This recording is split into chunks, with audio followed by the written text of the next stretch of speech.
এই নোমান ফেরেশতা ডাকতে বলবে, মাওলানা ও মাওলানা আলাউদ্দিন সাহেব ওঠো। আলাউদ্দিন সাহেব উঠবে রে বান্দা, উঠে দেখবে মুসলমান, শুনে নাও। উঠিয়া বলবে, বান্দা এই দুনিয়ার মধ্যে তোমাকে রূহ দিছে আমার আল্লাহ, আজরাইল তোমার রূহটা কবজ করেছে, এবার তুমি দুনিয়া থেকে বিদায় হয়ে গেছো। তোমাকে দুজন ফেরেশতা নিয়োজিত ছিল, একজন কেরামন আর একজন কাতিবিন। দুজন ফেরেশতা দুনিয়ার মধ্যে তোমার লেখাপড়া করেছে, দুনিয়ার মধ্যে কোনটা ভালো করেছো কোনটা মন্দ করেছো বান্দা সব কিছু তোমার লেখা আছে রে মুসলমান, শুনে নাও। এ বান্দা তুমি ওঠো, আমি এসেছি। এবার বান্দা উঠবে রে মুসলমান, উঠায় বলবে, বান্দা এটা তুমি লিখে দাও রে বান্দা। দুনিয়ার মধ্যে তুমি যে ভালো কাজ করেছিলে, সব নামাজ রোজা হজ যাকাত যা যা করেছিলে বান্দা, তোমার ভালো একটা কাগজ দিবে। এই নোমান ফেরেশতার হাতের মধ্যে দুই টুকরা কাগজ থাকবে, এক টুকরা কাগজ আপনার হাতের ভিতরে দিয়া দিবে, ডাক দিয়ে বলো, বান্দা এই নাও লেখো।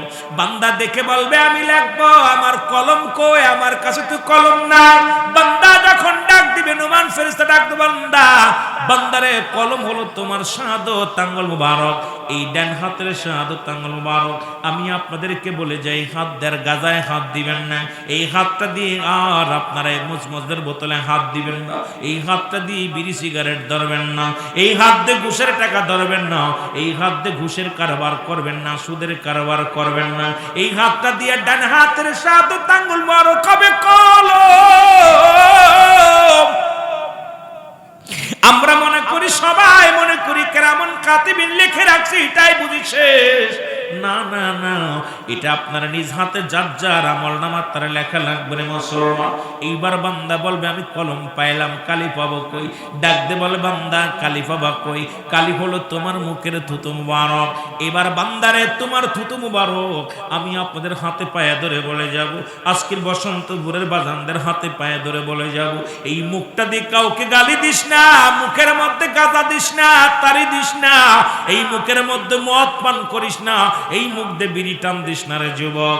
এই মুখটারে পবিত্র রাখ, এই মুখটারে পবিত্র রাখ, এই মুখ দিয়ে কাউকে গালি দিস না, এই মুখ দিয়ে কাউকে আঘাত করিস না রে যুবক, এই মুখটারে পবিত্র রাখ, মুখের থুতু মুবারক হবে কালি। বান্দা বলবে, আমি কালি পাইলাম, এবার কাগজ পাবো কই? মুসলমান তিন টুকরা কাফনের কাপড় দেয়া হবে, ডাক দে বলে, বান্দা এই নাও, তোমার এক টুকরা কাফনের কাপড়গুলোর মধ্যে তোমার লেখা হয়ে যাবে বান্দা, সেকেন্ডের মধ্যে কম্পিউটারের মতো তোমার আমল নামাটা লেখা হয়ে যাবে, টান্দে নিয়ে যাবে, বান্দা এই নাও। এবার লেখা যখন শেষ হয়ে যাবে রে আমার যুবক বাবারা, আর একটা কাগজ হাতের মধ্যে দিবে, বান্দা লেখো। এইবার দেখবে সব অন্যায়, দুনিয়ার মধ্যে কত রাকাত নামাজ ছেড়ে দিছি, কতটা অন্যায় করেছি, কত জায়গা জিনা ব্যভিচার করেছি, কোথায় আমি মদের প্যান্ডেলে বসেছিলাম, কোথায় জুয়ার প্যান্ডেলে বসেছিলাম। বান্দা চিৎকার বেরে বলবে, ফেরেশতারা রে আমি লিখতে পারি না, লেখা সম্ভব নয়। ও মুসলমান শুনে নাও, বান্দাকে এত বড় আঘাত করবে, এক একটা আঘাতে শত শত গজ মাটির নিচেই চলে যাবে, আবার উত্তোলন হবে রে মুসলমান। ডান দিক থেকে চাপ মারবে, বাম দিক থেকে চাপ মারবে, মুসলমান উপর থেকে চাপ মারবে, ওই কবরে আপনার সমস্ত অন্যায়গুলো নিজের আমল নামা নিজ হাতে লেখা সারবে গো। আমার যুবক বন্ধুরা, সেদিন বাঁচার মতো কোনো পথ নাই, পালানোর কোনো পথ নাই।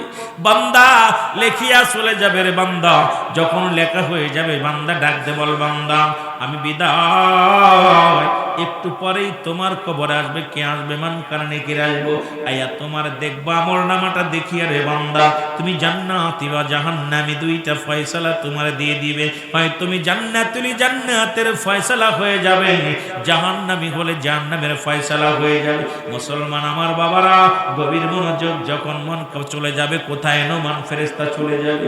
এ আমার ভাইরা, আমার বন্ধুরা আমার, এবার আসবে যখন আসিয়া দেখবে আপনার আমল নামাটা। মুসলমান কেউ কেউ বলে কবরে তিনটা প্রশ্নের জবাব দিতে হবে, কেউ বলে একটা দিতে হবে। আপনার আমল নামা বরাবর আপনার যদি নেক আমল হয়, ওই জান্নাত থেকে একটা দরজা খুলে দেওয়া হবে, ওই কিয়ামত পর্যন্ত জান্নাতের নিয়ামত গুলো ভোগ করবেন কবরে থাকিয়া। আর যদি আপনি জাহান্নামী হন, জাহান্নাম থেকে অগ্নিকাণ্ড, জাহান্নামের যত গজবগুলো আপনার কবরে কিয়ামত পর্যন্ত শুরু হবে। ওই কবরে শুরু আছে, কোনো শেষ নাই।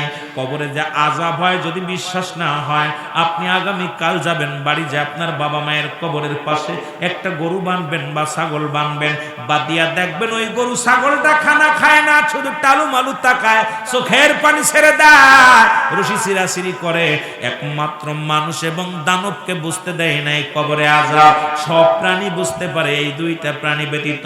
সুতরাং আজকে যারা দুনিয়া থেকে চলে গেছে আমাদের, তাদের তো আমার বাড়ি, আমার ঘর, আমার সংসার, আমার জিন্দেগি বলে বলে দুনিয়া থেকে বিদায় হয়ে গেছে। আজকে পড়ে আছে, তাদের জন্য দোয়া করার মানুষ নেই, তাদের নাম নিশানা থাকবে না, হয়তো আপনাদের পরে আর তাদের নাম নিশানাও কেউ নেবে না। এই জন্য যতদিন বেঁচে আছেন রব্বে কারিমের গোলামি করার দরকার আছে কিনা? আরো জোরে জোরে বলেন, আছে কিনা? এ দুনিয়ার মুসলমান গভীর মনোযোগ। এই ময়দানের দিকে বান্দা যখন ছুটে আসে, যখন বাড়ি থেকে রওনা দিছে, প্রতিটা কদমে কদমে আমার আল্লাহ রাব্বুল আলামিন সগীরা গুনাহগুলো মাফ করে দিয়েছে। জোরে বলেন মারহাবা। কি গুনাহ? সগীরা গুনাহ, ছোট ছোট গুনাহ জীবন ভরে যারা করেছেন, ছোট্ট গুনাহ করেছেন, রব্বুল আলামিন আপনার আমার জীবনের সমস্ত সগীরা গুনাহগুলো মাফ করে দিয়েছে। জোরে বলেন মারহাবা। মহব্বতের সঙ্গে দুরূদ শরীফ পড়ুন, আল্লাহুম্মা। আপনাকে বললাম যে আপনি এইগুলো বক্সগুলো বন্ধ করে দেন, বন্ধ করে দেন না, বলাটা না তো ভাই। মাওলানা মুহাম্মাদ আল্লাহুম্মা। বক্সে গজল গাইতে, নাচ গাইতে ভালো, বক্স করতে ভালো না, দরকার নেই। ওয়ালা ইয়ালি সাইয়্যিদিনা।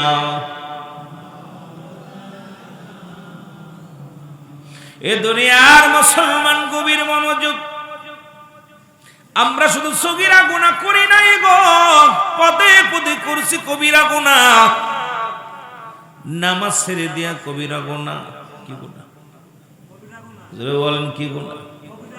নামাজ ছেড়ে দিয়া কবিরা গুনাহ, মিথ্যা বলা কবিরা গুনাহ, বেগানা নারীর সঙ্গে দেখা দিয়া কবিরা গুনাহ, বেগানা পুরুষের সঙ্গে দেখা দিয়া কবিরা গুনাহ। হাজার হাজার গুনাহ করলাম, এই গুনাহগুলো মাফের দরকার আছে কিনা? জোরে বলেন, আছে কিনা? গুনাহ মাফের দরকার কার কার আছে? একটু হাত তোলেন। দরকার নাই? আপনাকে দরকার নাই, তাহলে গুনাহ মাফের দরকার নেই। গুনাহগুলো যত দুনিয়ার মধ্যে কত গুনাহ করলেন। আমার দেশে এক মন্ত্রী আছে, বলছে আমি কোনো গুনাহ টানা করি নাই। কিছুদিন আগে, যদিও আমি সমালোচনা করে আলোচনা করি না, কারো বিরোধিতা করি না, এটা আমার অভ্যাস না। কারণ আমি কাউকে গিবাত করে সমালোচনা করে আলোচনা করা ছোট্টবেলা থেকে আমার অভ্যাস নেই। এই মন্ত্রী বললেন আমার কোনো পাপ নাই, দোয়া করতে বলছে, আমার দোয়া করা লাগবে না, আমি কোনো পাপ করি নাই, গুনাহ করি নাই। চিন্তা করছেন কত বড় নিকৃষ্ট মানুষ, কত নিম্ন কাতারের মানুষ, উনি গুনাহ করে নাই। গুনাহগুলো করলাম মুসলমান বাবারা আমার। নামাজ ছেড়ে দিয়া কবিরা গুনাহ, মিথ্যা বলা কবিরা গুনাহ, বেগানা নারীর সঙ্গে দেখা দিয়া কবিরা গুনাহ, যাদের সঙ্গে দেখা করা জায়েজ তাদের সঙ্গে বিয়ে করা হারাম, যাদের সঙ্গে দেখা দিয়া হারাম তাদের সঙ্গে বিয়ে করা জায়েজ। এক কথায় বুঝে নিয়ে, এখন এই ওয়াজ যদি করি বাংলাদেশে অনেক আলেমরা ধরা পড়ে যায়, অনেক নেতারা ধরা পড়ে যায়। যারা তরিকাতের পিছে লাগে, যারা সুন্নিয়াতের পিছে লাগে, তারা কি একবার গবেষণা করে দেখছেনি তারা কিন্তু পাপের মধ্যে আছে? জোরে বলেন ঠিক কিনা? একভাবে রাখবেন মাইকটা, দয়া করে একভাবে রাখবেন, আওয়াজটা কানে এরকম দরকার নেই, আওয়াজটার জন্য জনগণ শুনতে পায়। আওয়াজ অনেক সুন্দর হচ্ছে বাইরে, এই আওয়াজটা এরা বন্ধ করে, ঢপ ঢপ করে আওয়াজ আসলে মাইক আওয়াজ করে মজা পাবো না। যে কথা বলতেছিলাম দরুদি বন্ধুরা শোনো, আল্লামা খুদবি রহমাতুল্লাহ বয়ান করে দুনিয়ার মানুষ আকাশ থেকে জমিন পর্যন্ত যত খালি জায়গা আছে, গোনা করতে করতে গোনার বোঝা এত পরিমাণ গোনা করেছে। বান্দা যখন গোনার কথা মনে করিয়া কোথাও রিয়াজুল জান্নাহ বেহেশতের বাগানের সংবাদ শুনতে পায়, রিয়াজুল জান্নাহ বেহেশতের বাগান খানা আঁকড়ে ধরে খাস তওবা করে আল্লাহ বলে ডাক দেয়। কবরের ভয়ে, জাহান্নামের ভয়ে রে বান্দা যখন চোখের পানিগুলো ছেড়ে দেয়, রব্বে কারীম বান্দার জীবনের সমস্ত গুনাহগুলো মাফ করে দেয়। জোরে বলুন আমিন। এই যে একটা সুযোগ। আজকে 13ই মে মঙ্গলবার, আজকে মে মাসের, আজকে বৈশাখ মাসের 30শে বৈশাখ। উত্তম একটা জায়গা পেলাম, যেটা হলো আল্লাহর ঘর মসজিদ, ওপাশে রাসূলুল্লাহর ঘর মাদ্রাসা, মাঝখানে রিয়াজুল জান্নাহ বেহেশতের বাগান। ইমানদারের জন্য উত্তম একটা জায়গা। সুবহানাল্লাহ বলেন না? আর একটু জোরে।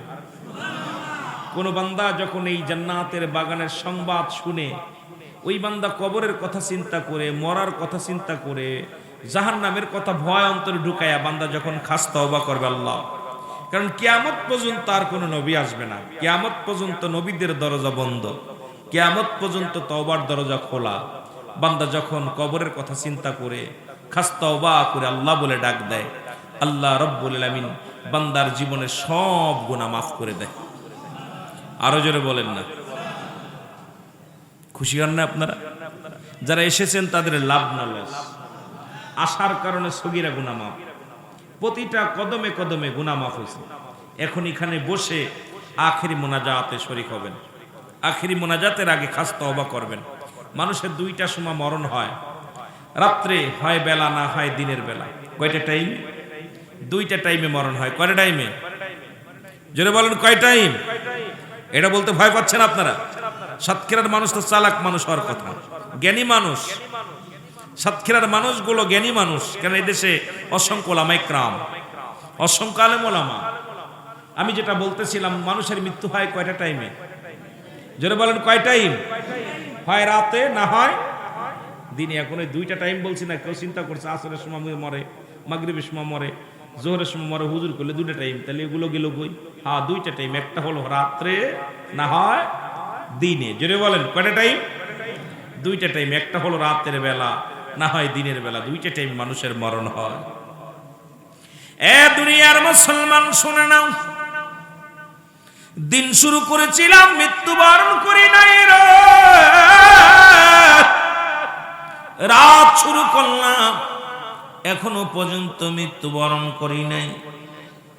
ফজরের নামাজ পর্যন্ত বেঁচে থাকবো কোনো গ্যারান্টি নেই। আসি না? যেটা বলেন আস। যেহেতু কিয়ামত পর্যন্ত নবী আইতো না, কিয়ামত পর্যন্ত নবীদের দরজা বন্ধ, তওবার দরজা খোলা। যেহেতু রাত্র হয়ে গেছে, কত মানুষ রাতের অন্ধকারে মারা যায়, কত মানুষ রাত্রে ঘুমাইছে আর সকাল উঠতে পারে নাই। এর পৃথিবীর মধ্যে আসার একটা সিরিয়াল আছে, যার কোনো সিরিয়াল নাই। দেখা যায় বাবা জিন্দা, সন্তান দুনিয়ার মধ্যে নাই, দাদা জিন্দা, নাতি দুনিয়ার মধ্যে নেই। কি কখন চলে যায় বলতে পারি না, কেউ বলার সম্ভব নয়। যেহেতু দিন শুরু করেছি, মৃত্যুবরণ করি নাই, রাত্র শুরু করেছি, মৃত্যুবরণ হবে, এর মধ্যে কোনো সন্দেহ নাই। আপনারা তওবা করেন আমার সামনে, আস্তাগফিরুল্লাহ রাব্বি মিন কুল্লি যামবি আতুবু ইলাইহি লা হাওলা ওয়ালা কুওয়াতা ইল্লা বিল্লাহিল আলিয়্যিল আযীম লা ইলাহা ইল্লাল্লাহু মুহাম্মাদুর রাসূলুল্লাহ সাল্লাল্লাহু আলাইহি ওয়াসাল্লাম। আশহাদু আল্লা ইলাহা ইল্লাল্লাহু আহাদাহু, জোরে পড়েন, আহাদাহু লা শারীকা লাহু, আশহাদু আন্না মুহাম্মাদান আবদুহু ওয়া রাসূলুহু। জোরে জোরে চিল্লায় বলা যাবে না মারহাবা। একটু মহব্বতে সবাই দুরূদ শরীফ পড়ুন। আল্লাহুম্মা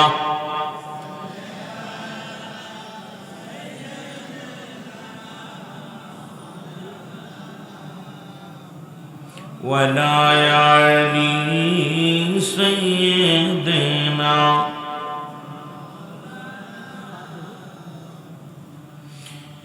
তওবা ভেঙ্গে আবার তওবা করেছি, তওবা ভেঙ্গে আবার তওবা আল্লাহ করেছি,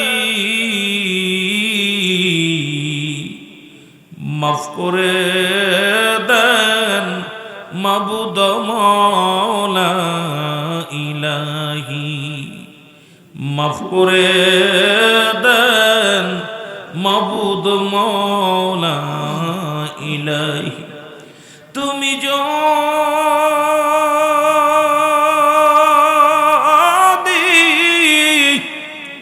মাফ না করো আল্লাহ বান্দারে, তোমার বান্দা যাবে গো মওলা কার কাছে। তওবা ভেঙ্গে আবার তওবা করেছি, মাফ করে দেন মাবুদ মওলা ইলাহি। আল্লাহুম্মা ইকোটা কমায় রাখবেন, ইকোটা বেশি দেখা গেছে। ولا يعلي سيدنا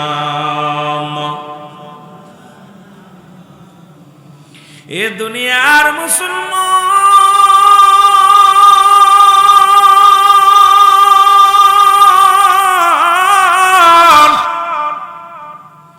কথা বলতেছিলাম মানুষের মৃত্যু হয় দুইটা টাইমে, একটা হলো রাতের বেলা, একটা হলো দিনের বেলা। ও মুসলমান শোনো, দিন শুরু করেছে আমার আল্লাহ নামাজ দিয়া, রাত শুরু করেছে আমার আল্লাহ নামাজ দিয়া। এর নামাজের ওয়াজ করব কি, যে ওয়াজটা করার দরকার ছিল ইহুদি খ্রিস্টানদের কাছে, সেই ওয়াজ আমি করব মুসলমানদের কাছে। বড় লজ্জাজনক ব্যাপার রে মুসলমান। এক ওয়াক্ত নামাজ কাজা দিলে 80 খুতবা পরিমাণ জাহান্নাম, যারা খুতবা পরিমাণ হলো 2,88,00,000 বছর। জীবন থেকে কত নামাজ চলে গেল। ফজর পড়ি নাই, জোহর পড়ি নাই, আসর পড়ি নাই, মাগরিব পড়ি নাই, ইশাও পড়ি নাই, আবার ফজরের ওয়াক্ত উঠলাম, ফজরও পড়ি নাই। আপনার আমার জীবন থেকে কত নামাজ চলে গেল, যারা খুতবা পরিমাণ হলো 2,88,00,000 বছর। এই 80 খুতবা পরিমাণ জাহান্নাম। ও দরদি বন্ধু শোনো, রাত শুরু করে আল্লাহ নামাজ দিয়া, দিন শুরু করে আল্লাহ নামাজ দিয়া। দিনের শুরু হলো ফজর। বান্দা তোমরা সুন্নি জামাতের বায়না শুনে নাও, আমরা যারা সুন্নি জামাতের বায়না দিলের কান্ডা লাগান শুনবেন। এবার 2 রাকাত সুন্নাত নামাজ তুমি আদায় করলো, সঙ্গে সঙ্গে তুমি হয়ে গেলা রাসূলের প্রেমিক। এবার 2 রাকাত ফরজ নামাজ তুমি আদায় করলা, সঙ্গে সঙ্গে হয়ে গেলা তুমি আমার আল্লাহর গোলাম। এখন দিনের মধ্যে যদি তোমার মরণ হয়, তোমার মরণটা হবে আমার রাসূলুল্লাহর উম্মত, আল্লাহর গোলাম। জোরে জোরে চিল্লায়া বলা যাবে না মারহাবা। এখন যারা ফজর পড়ে নাই, জোহর পড়ে নাই, আসর পড়ে নাই, যদি আমি মুসলমান, নামাজ কাফের এবং মুসলমানদের মধ্যে পার্থক্য হলো নামাজ, ঠিক কি না? জোরে বলেন নাকি? সালাত। এখন আসরও পড়ে নাই, মাগরিবও পড়ে নাই, কি অবস্থা? এ যদি বলে যে আমি মুসলমান, রাসূলুল্লাহর উম্মত তো দূরের কথা, এই মুসলমানই হতে পারে না। জোরে বলেন ঠিক কি না? আমার ভাইরা, আমার বন্ধুরা, রাত্রিবেলা দিনের বেলা মৃত্যু হয় নাই, রাতে মৃত্যু হবে, এর মধ্যে কোনো সন্দেহ নাই। রাতের শুরু হলো মুসলমান মাগরিব। বান্দারে 3 রাকাত ফরজ নামাজ তুমি আদায় করলা, সঙ্গে সঙ্গে তুমি হয়ে গেলে আমার আল্লাহর গোলাম। 2 রাকাত সুন্নাত নামাজ তুমি আদায় করলা, সঙ্গে সঙ্গে তুমি হয়ে গেলে আমার রাসূলের প্রেমিক। এখন তুমি নামাজ ফরজ পড়ো নাই, সুন্নাত পড়ো নাই, এই হালাতে যদি আমার আপনার মৃত্যু হয়, না হইলাম রাসূলের প্রেমিক, না হইলাম আল্লাহর গোলাম, আমার আপনার কি অবস্থা হবে একবার চিন্তা করে দেখার দরকার আছে কিনা। রাসূলকে ভালোবাসি, রাসূলের দ্বীনের পথে চললাম না, রাসূল যে মতের উপরে ছিল সেই মতের উপরে চললাম না। আমি আপনি বলতেছি রাসূলকে ভালোবাসি, রাসূলকে ভালোবাসি, আমি বলতেছি আমার রব, আমার আল্লাহ, আমার আল্লাহর গোলামি আমি করলাম না, আমার আপনার কি অবস্থা হবে? এই যুবক বন্ধুরা দিলের কান্ডা লাগা শোনো, মানুষের 3টা বিপদ। নাম্বার 1 হলো মানুষের মরণ, নাম্বার 2 হলো কবর, নাম্বার 3 হলো কিয়ামতের ময়দান। 3টা বিপদ। 1 নাম্বার মরণ, 1 নাম্বার মুসলমান শুনে নাও, 1 নাম্বার বিপদ হলো মানুষের মরণ। এই মরণের পেয়ালা পান করতে হবে। কত রোগের ওষুধ পাইলাম, করোনা ভাইরাসের ওষুধ পাইলাম, কলেরার ওষুধ পাইলাম, বা ক্যান্সারের ওষুধ পাইলাম, পৃথিবীর মধ্যে 1000 রোগের ওষুধ পাইলাম, কিন্তু মরণ রোগের ওষুধ পাইলাম না। এই মরণের পেয়ালা পান করতে হবে, এর মধ্যে কোনো সন্দেহ নাই। হয় আজ, না হয় কাল, না হয় তসু, না হয় পশুরে মুসলমান, এই মরণের পেয়ালা পান করতে হবে। জোরে জোরে চিল্লায় বলা যাবে না ঠিক কিনা? ওরে আজ না হয় কাল তুমি যাইবা কবরে, যাবার বেলায় দেখবে চেয়ে গো তোমার ছবি রইল পড়ে, যাবার বেলায় দেখবে চেয়ে গো তোমার ছবি রইল। একটু মহব্বতে বলেন, যাবার কালে দেখবে চেয়ে গো তোমার ছবি রইল। ও ভাই দাদাই গিয়েছে, বাবাই গিয়েছে, কেউ আসলো না ফিরে, তোমার তো যাইতে হবে রে, যেদিন আজরাইলা শিবে, তোমার তো যাইতে হবে রে।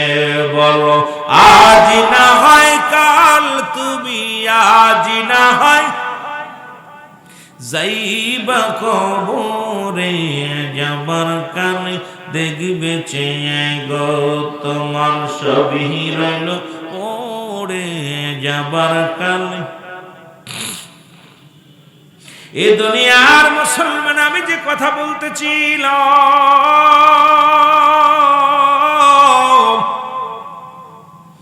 মানুষের 3টা বিপদ। নাম্বার 1 হলো মানুষের মরণ।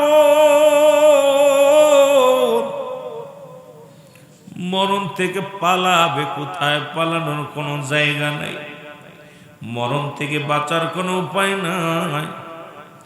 আল্লামা মুফতি আমজাদ আলী সাহেব একটা কিতাব লিখতেন, কিতাবের নাম বারে শরিয়ত।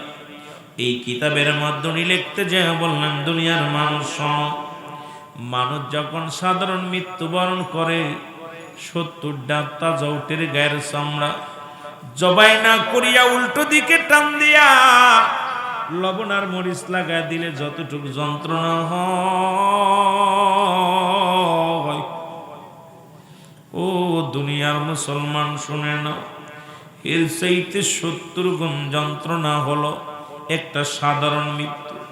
এখন আমরা যারা মরণকালে পায়খানা করে দিই, আমরা যারা মরণকালে প্রস্রাব করে দিই, কত মানুষের জানাজা পড়লাম, কত মানুষের গোসল করাইলাম, কত মানুষের মুসলমান, কত মানুষের কবরে শুয়াইলাম, কত ভাইরে গোসল করাতে যায় দেখেছি, ওই ভাই গোসলের সময় যা দেখি চোখ দুটি বড় বড় হয়ে গেছে, কত মানুষের জিহ্বা বাইর হয়ে গেছে, কত মানুষ মৃত্যুর সময় পায়খানা প্রস্রাব পর্যন্ত করে দেয়। আল্লাহ রব্বে কারীম,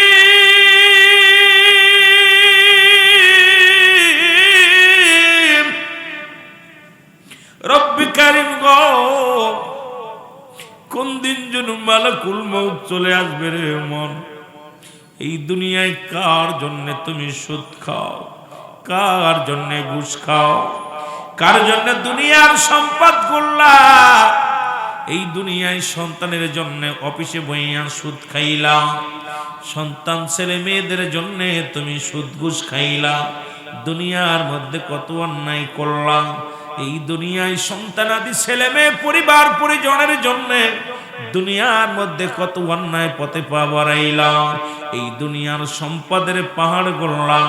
এই দুনিয়ার সম্পদ খাবে লোকে, তোমার দেহ খাবে পোকে। আমি পিরাইটা আলোচনার মধ্যে বলে যাও, দুনিয়ার যুবকেরা শোনো, এই বাড়ি গাড়ি সুন্দর নারী দুনিয়ার সম্পদ করে তুইয়া গেলা। এই দুনিয়ার সম্পদ খাবে লোকে, তোমার দেহ খাবে পোকে। এই জন্য এমন দেহটা গড়তে হবে যে দেহটা যেন পোকা মাকড়ে না খায়। ও মুসলমান শুনে, এমন একটা দেহ বানাবা যা আল্লাহর ওলিরা বানাইছে, যারা মৃত্যুর পরে, মুসলমান শুনে নাও, 50 বছর পরে, 10 বছর পরে, 20 বছর পরেও তাদের কবর খনন করে দেখা গেছে আল্লাহর ওলিদের দেহ মুবারক পচে নাই, তাদের দেহের মধ্যে একটা পোকা মাকড় লাগে নাই। ও যুবক, দিলের কান্ডা লাগা শোনো। এই জন্য রাসূল বলে, আলা সাবধান, ইন্না নিশ্চয়, আলা ইন্না উদাল্লাহি, আল্লাহর তরফ থেকে যারা ওলি হয়, আল্লাহর মাহবুব বান্দা যারা হয়, লা ইয়ামুত, তাদের মৃত্যু নাই। আল্লাহর মাহবুব বান্দা যারা হয় তাদের মরণ নাই। আল্লাহর মাহবুব বান্দা হতে চাই কি চাই না? আর একটু জোরে জোরে চিল্লায় বলেন, চাই কি চাই না? মহব্বতের সঙ্গে দুরূদ শরীফ পড়েন, আল্লাহুম্মা। অল্প একটু ফ্যানটা একটু অল্প সময় থাক থাক। দাদু ভাই জোরে, আওয়াজ নাই। আপনার কষ্ট হচ্ছে? আমার ভাষা কি বুঝতে পারেন? এক দেশের গালি এক দেশের বলি। আসলে যদিও মাগুরা ভাষা, থাকি আপনার চট্টগ্রামে, সুতরাং এক দেশের গালি এক দেশের বলি। বুঝতে গেলে আমার ভাষার লগে আপনাদের ভাষা মিল হবে না। তবে সাতক্ষীরা, যেহেতু আমি খুলনা বিভাগের ছেলে, আপনারাও খুলনার মানুষ, আমিও খুলনার মানুষ, সেই হিসেবে আমার মন বলে আমার ভাষার সঙ্গে আপনাদের ভাষার মিল হওয়ারই কথা। হয়তো দুই একটা একটু এলোমেলো হইতে পারে, তবুও চেষ্টা করবো আপনাদের ভাষায় কথা বলার জন্য। মহব্বতে দুরূদ শরীফ পড়েন, আল্লাহুম্মা।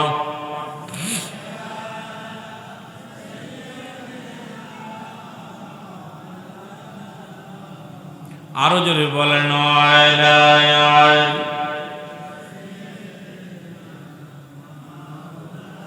আমার মরণ আসিবে কখন কেউ তো জানি না, আমার মরণ আসিবে, এই আমি চলে যাব, আমায় তোমরা ভুইলা যাইও না, আমি চলে যাব, আমায় তোমরা না, আমার মরণ আসিবে কখন কেউ তো জানি না। জোরে বলেন, আমার মরণ আসিবে। টাকা পয়সা দালান কোটা যাহা করেছি, সব কিছু ফেলাইয়া আজি একাই চলেছি রে আমি, সব কিছু ফেলাইয়া আজি একাই চলেছি। আমি যাবার কালে ভেবে দেখি আমার কেহ নাই, আমি যাবার কালে ভেবে দেখি নাই, আমার মরণ আসিবে কখন কেউ তো জানি না। আমার মহব্বতে জোরে জোরে বলেন, আমার মরণ আসিবে কখন। এই পৃথিবী চিরদিন থাকার জায়গা নয়, অন্ধকার কবর যে তোমার আসল ঠিকানা রে মানুষ, অন্ধকার কবর যে তোমার আসল ঠিকানা। বলো, এই পৃথিবী চিরদিন থাকার জায়গা নয়, অন্ধকার কবর যে তোমার আসল ঠিকানা রে মানুষ, অন্ধকার কবর যে তোমার এই আমি চলে যাব, আমায় তোমরা ভুইলা যাইও না। আমি চলে যাব না, ডানে বামে মাটি আমার মাটির বিছানা, ডানে বামে মাটি। এ দুনিয়ার মুসলমান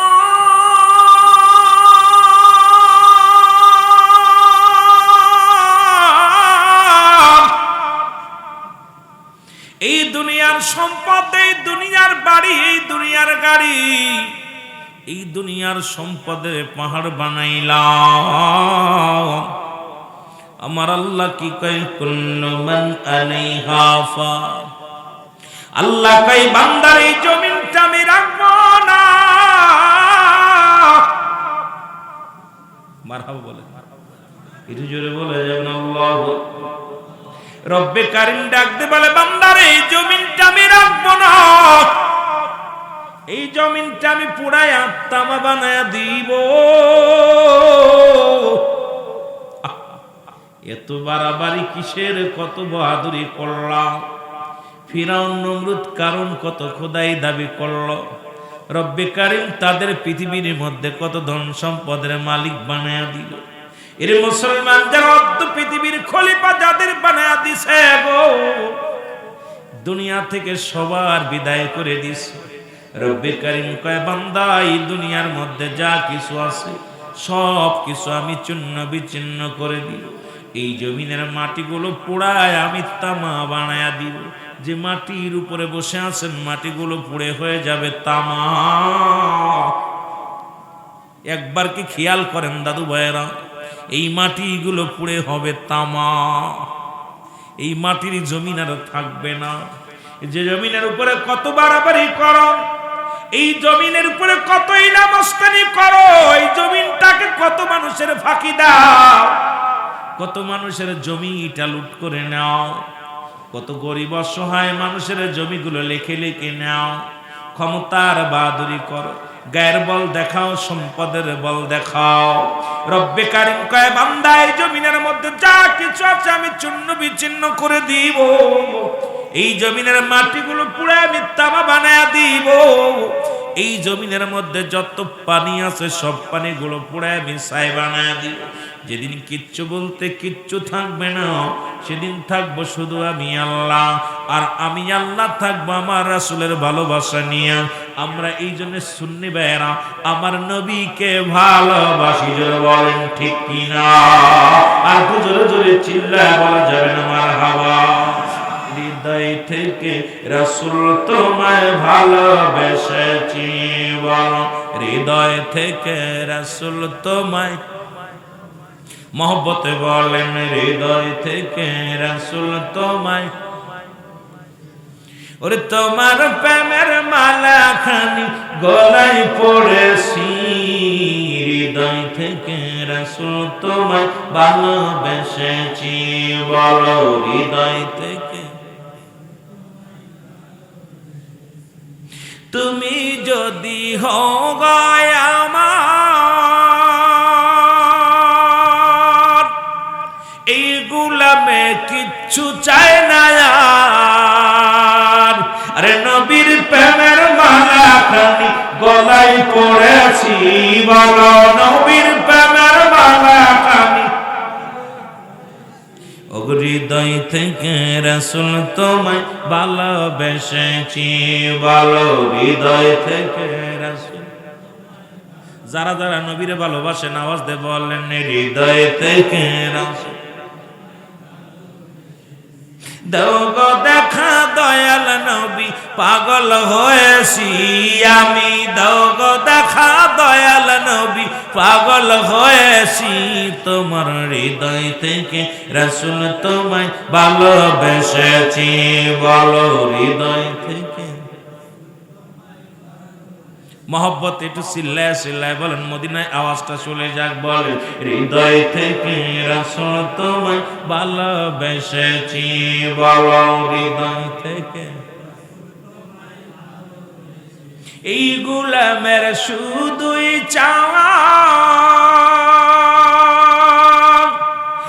একটিবার যেন হই গো দেখা, আর ওই চরণে গোলামে চুমা দিব, বলেন ওই কদমে গোলামে চুমা দিব। এই আশাতে এই গোলামে জীবন গড়েছি বলো, এই আশাতে এই গোলামে আজ জীবন গড়েছি বলো। হৃদয় থেকে রাসূল তোমায় ভালোবেসেছি বলো।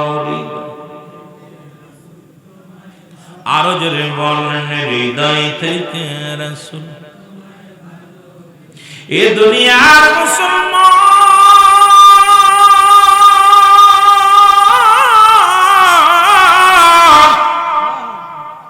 নবীর প্রেম কবরের কথা, হুব্বে রাসূল মহব্বতে আলোচনা শুনবেন মুসলমান আমার। নবী কয় হায়াতি খায়রুন লাকুম, আমার হায়াতের জিন্দেগিটা আমার উম্মতের জন্য কল্যাণ স্বরূপ। সুবহানাল্লাহ। আর একটু জোরে। রাসূল কয় উম্মতিরা রে, আমি নবী দুনিয়ার মধ্যে আগমন করলাম আমার উম্মতের কল্যাণের জন্য। ও মুসলমান শোনো, সাতক্ষীরা কালীগঞ্জের মানুষেরা শোনো, ও যুবক বাবারা শোনো, ফকির পাড়ার যুবকেরা শোনো, আজকে দিলের কান্ডা লাগা, বসন্তপুরের বাজানেরা দিলের কান্ডা লাগা শোনো। রাসূল কয় আমার হায়াতের জিন্দেগিটা আমার উম্মতের জন্য কল্যাণ শুরু। কারণ এই দুনিয়ার মধ্যে শরিয়াত তরিকত থাকে, কত মারেফত, সব জায়গায় আমার নবী। নবী লাগবে কবরে, নবী লাগবে মিজানে, নবী লাগবে ফুলসিরাতে, নবী লাগবে আমাল কিয়ামতের ময়দানে। নবী বিনে কোনো বান্ধব নাই নাই। এই নবীরে চাই কি চাই না? আর জোরে বলেন, চাই কি চাই না? আপনারা দয়া করে সাইদিন অসংখ্য ফেরেশতারা লিখে রাখছে রাসূলের মহব্বতের কথা শুই না। রাসূলুল্লাহর মহব্বত যার অন্তরে যতটুক, তার ঈমান বলতে ততটুক। রাসূলুল্লাহর প্রেম ভালোবাসা যার অন্তরে নাই, তার ঈমান বলতে কিছু নাই, সরাসর বেঈমান, সরাসর বেঈমান। আমার বাবারা, রাসূল বলতেছেন হায়াতি খায়রুল লাকুম, আমার হায়াতের জিন্দেগিটা আমার উম্মতের জন্য কল্যাণ স্বরূপ। সুবহানাল্লাহ বলেন আরো জোরে। এখন আমার দেশের অনেক ভাইয়েরা চিন্তা করে নবী আমগার মতো, আমগার মতো। এই জন্য বলে রাসূলুল্লাহ বলতেছে আমি আমার উম্মতের সঙ্গে কথাবার্তা বলেছি, উম্মতের সঙ্গে চলাফেরা করেছি, উম্মতেরা যেমনি ঘর সংসার করে আমিও নবী করেছি। সুবহানাল্লাহ বলেন আরো জোরে। এ আমার উম্মতিরা শুনে নাও, আমার উম্মতিদের জীবনটা ধন্য। এই কারণে ধন্য, আমি রাসূলুল্লাহ আমার উম্মতের সঙ্গে আমি কথাবার্তা বলেছি। উম্মতেরা কেমনে সংসার করবে এটা বুঝাইয়া দিছি, উম্মতেরা কেমনে নামাজ পড়ব শিখাইয়া দিছি, উম্মতেরা কেমনে চলাফেরা করবে শিখাইয়া দিছি। শরিয়ত তরিকত হাকিকত মারিফত, আগুন পানি মাটি বাতাস, ইসলাম ইমান ইহসান, কালেমা নামাজ রোজা হজ যাকাত, যাবতীয় বিষয়বস্তু বোঝানোর জন্য রব্বে কারীম আমার উম্মতের মাঝে আমাকে প্রেরণ করলো। এই জন্য আমার উম্মতের সঙ্গে আমি কথাবার্তাও বলেছি। আমার উম্মতের জীবনটা ধন্য। জোরে জোরে বলো মারহাবা, আর জোরে জোরে চিল্লা বলা যাবে আল্লাহু আকবার। এই হৃদয় থেকে রাসূল তোমায় ভালোবেসেছি বলো, হৃদয় থেকে রাসূল তোমায়।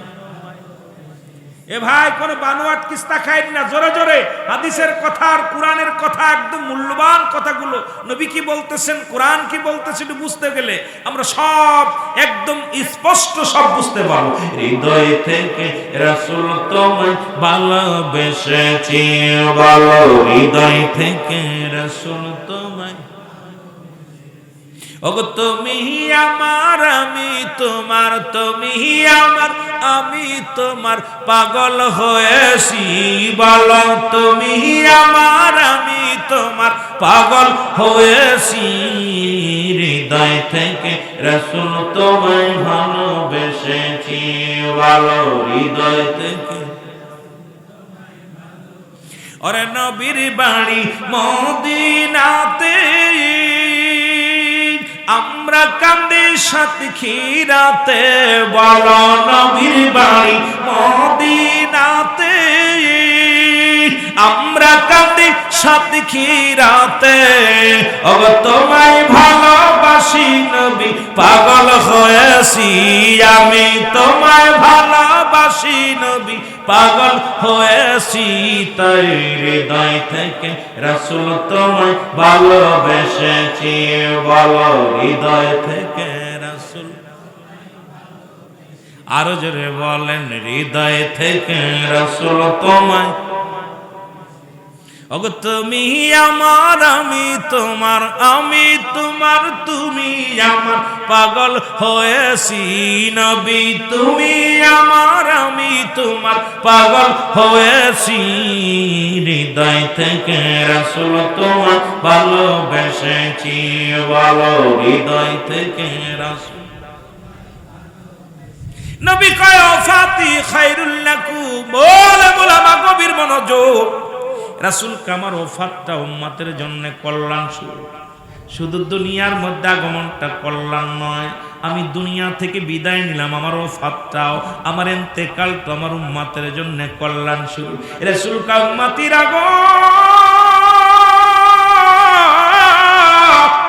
আমি নবী দুনিয়া থেকে বিদায় নিলাম দুনিয়া থেকে আমি ঘুমাইলাম এটা আমার উম্মতের জন্য কল্যাণ শুরু কারণ কোন উম্মত যদি পৃথিবীর মধ্যে কোনো ভালো কর্ম করে আমি রব্বি কারীমের দরবারে প্রশংসা করি আমার আল্লাহ ও আমার আল্লাহ বসন্তপুর আল্লাহ ফকির পাড়া জামে মসজিদ প্রাঙ্গণে তোমার কিছু পাগলেরা ওই কালীগঞ্জ থানার অধীনে পাগলেরা বইয়া বইয়া কোরআনের মাহফিলে বইয়া কোরআনের আলোচনা শুনে এ রব্বি কারীম আমার উম্মতের জন্য আমি প্রশংসা করি তোমার দরবারে রে আল্লাহ আবার যদি কোনো উম্মত গুনাহের কাজ করে আমার নবী কয় যদি কোনো উম্মত গুনাহের কাজ করে এই কালীগঞ্জ মুসলমান সাতক্ষীরার জমিনে কালীগঞ্জের জমিনে বসন্তপুর জমিনে যদি কোনো বান্দা গুনাহ করে নবী কয় আমার উম্মতিরা যখন কোনো গুনাহের কাজ করে আমি রব্বি কারীম আল্লাহর দরবারে ইস্তিগফার করি আর বলি আবার আল্লাহ ও আমার আল্লাহ অমুক গ্রামে মুহাম্মদ আলাউদ্দিন সাহেব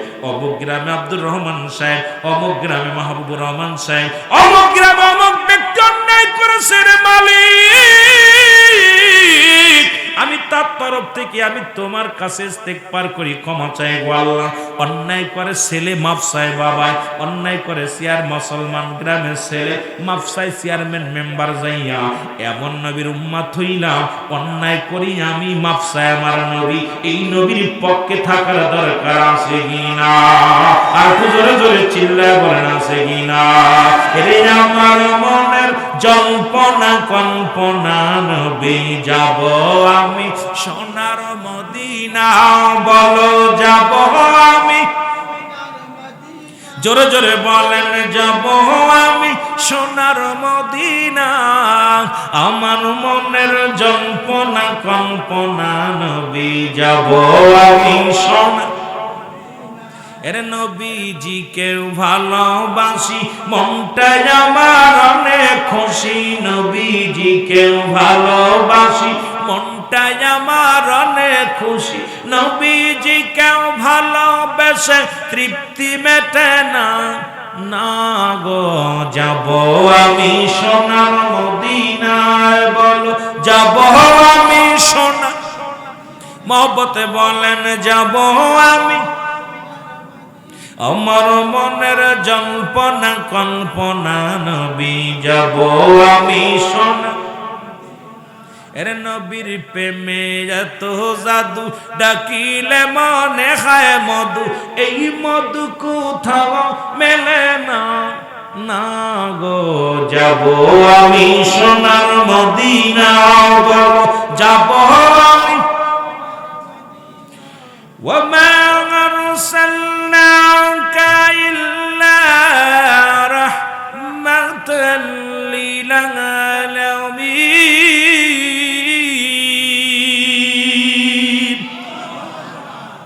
নবী গো তাম পৃথিবীর রহমত দিচ্ছে আপনাকে এই জন্যই তো আপনার ভালোবাসায় আমরা ডুব দিছি জোরে বলেন মারহাবা আর জোরে বলেন মারহাবা কষ্ট হচ্ছে আপনাদের কষ্ট হচ্ছে নবীর ভালোবাসা নবীর কথা শুনলে আশিকদের মন তাজা হয় আশিকদের কলিজা ঠান্ডা হয় জোরে বলেন ঠিক কিনা মুনাফিকদের কলিজার মধ্যে লাগে জোরে বলেন ঠিক কিনা মুনাফিক চিনার উপায় দেখবেন, মুনাফিকদের একদম চিনা উপায় সহজ কথায় রাসূলুল্লাহ শান শৌকত যখন বলা হয় মুনাফিকদের মুখটা বেজার হয়ে যায়, চোখটা কুচুমচি করে, কারণ কলিজার মধ্যে আঘাত লাগে। আর আশিকদের দিলে ঠান্ডা হয়ে যায়, আশিকদের কলিজা ঠান্ডা হয়ে যায়, শীতল হয়ে যায় রাসূলের সম্মান বললে। জোরে বলেন ঠিক কিনা, আরো জোরে বলেন ঠিক কিনা। মহব্বতের সঙ্গে দুরূদ শরীফ পড়েন, আল্লাহুম্মা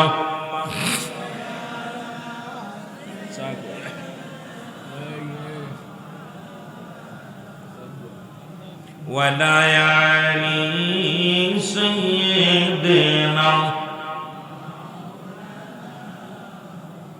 মারহাবা। আর একটু জোরে আওয়াজ, এই পাশে জোর আছে, মিলাদ শরীফের এই পাশে একটু আওয়াজ কম, বাবা জোরে। আল্লাহুম্মা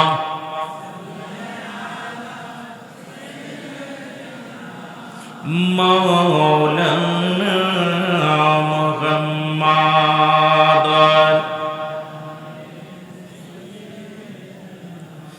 মাওলানা মুহাম্মাদ আল্লাহুম্মা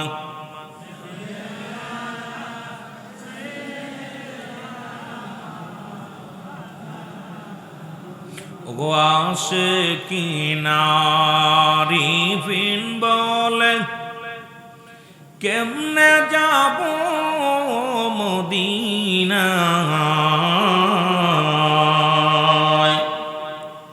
আল্লাহর ওলিরা ঘরে বসে দয়াল নবীজিকে দেখতে পায়। আল্লাহুম্মা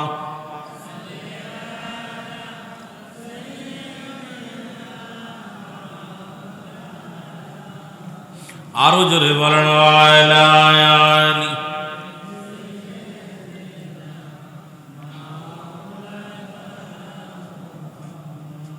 এ মুসলমান গভীর মনোযোগ, যে কথা বলতেছিলাম গো, রাসূলের মহব্বতের কথা বলতে যাইয়া, কবরের কথা বলতে যাইয়া বলতেছিলাম তিনটা বিপদ। নাম্বার 1 হলো মানুষের মরণ। আল্লামা মুফতি আমজাদ আলী সাহেব তার কিতাবের নাম্বার শরিয়া, এই কিতাবের মধ্যে লিখলেন মানুষ যখন মারা যায় 70টা তাজা উটের গায়ের চামড়া জবাই না করিয়া লবণার মরিচ লাগা দিলে যতটুক যন্ত্রণা হয় এর চাইতে 70 গুণ মুসলমান 70 গুণ যন্ত্রণা হলে একটা সাধারণ মৃত্যু। ও যুবকদের কান্ডা লাগা শোনো, একটু জিকির করেন লা ইলাহা, আরো জোরে লা ইলাহা, মহব্বতে লা ইলাহা,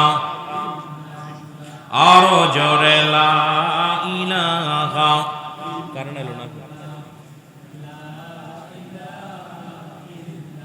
বেজনম গার মনের বেদনা আগে বুঝাইলে কেউ বোঝে না, বলে নমগার মনের বেদনা আগে বুঝাইলে কেউ বোঝে না। আইরে শোনাইলে কেউ শোনেন না, গো শোনেন সাগে মদিনা। লা ইলাহা এর লা ইলাহা, জবান খোলে লা ইলাহা, লা ইলাহা মুহাম্মদ সাল্লাল্লাহু আলাইহি ওয়াসাল্লাম। এ দুনিয়ার মুসলমান শোনো, 2 নাম্বার বিপদ হলো মানুষের কবর। যে দেশে গেলে মানুষের হিসাব হয়, যে দেশে গেলে মানুষের হিসাব হয়, যে দেশে গেলে মানুষ আর কোনোদিন ফিরে আসে না, যে দেশে গেলে আর আসার সম্ভাবনা নাই। নাম্বার 1 কবর, নাম্বার 1 মরণ, নাম্বার 2 হলো কবর।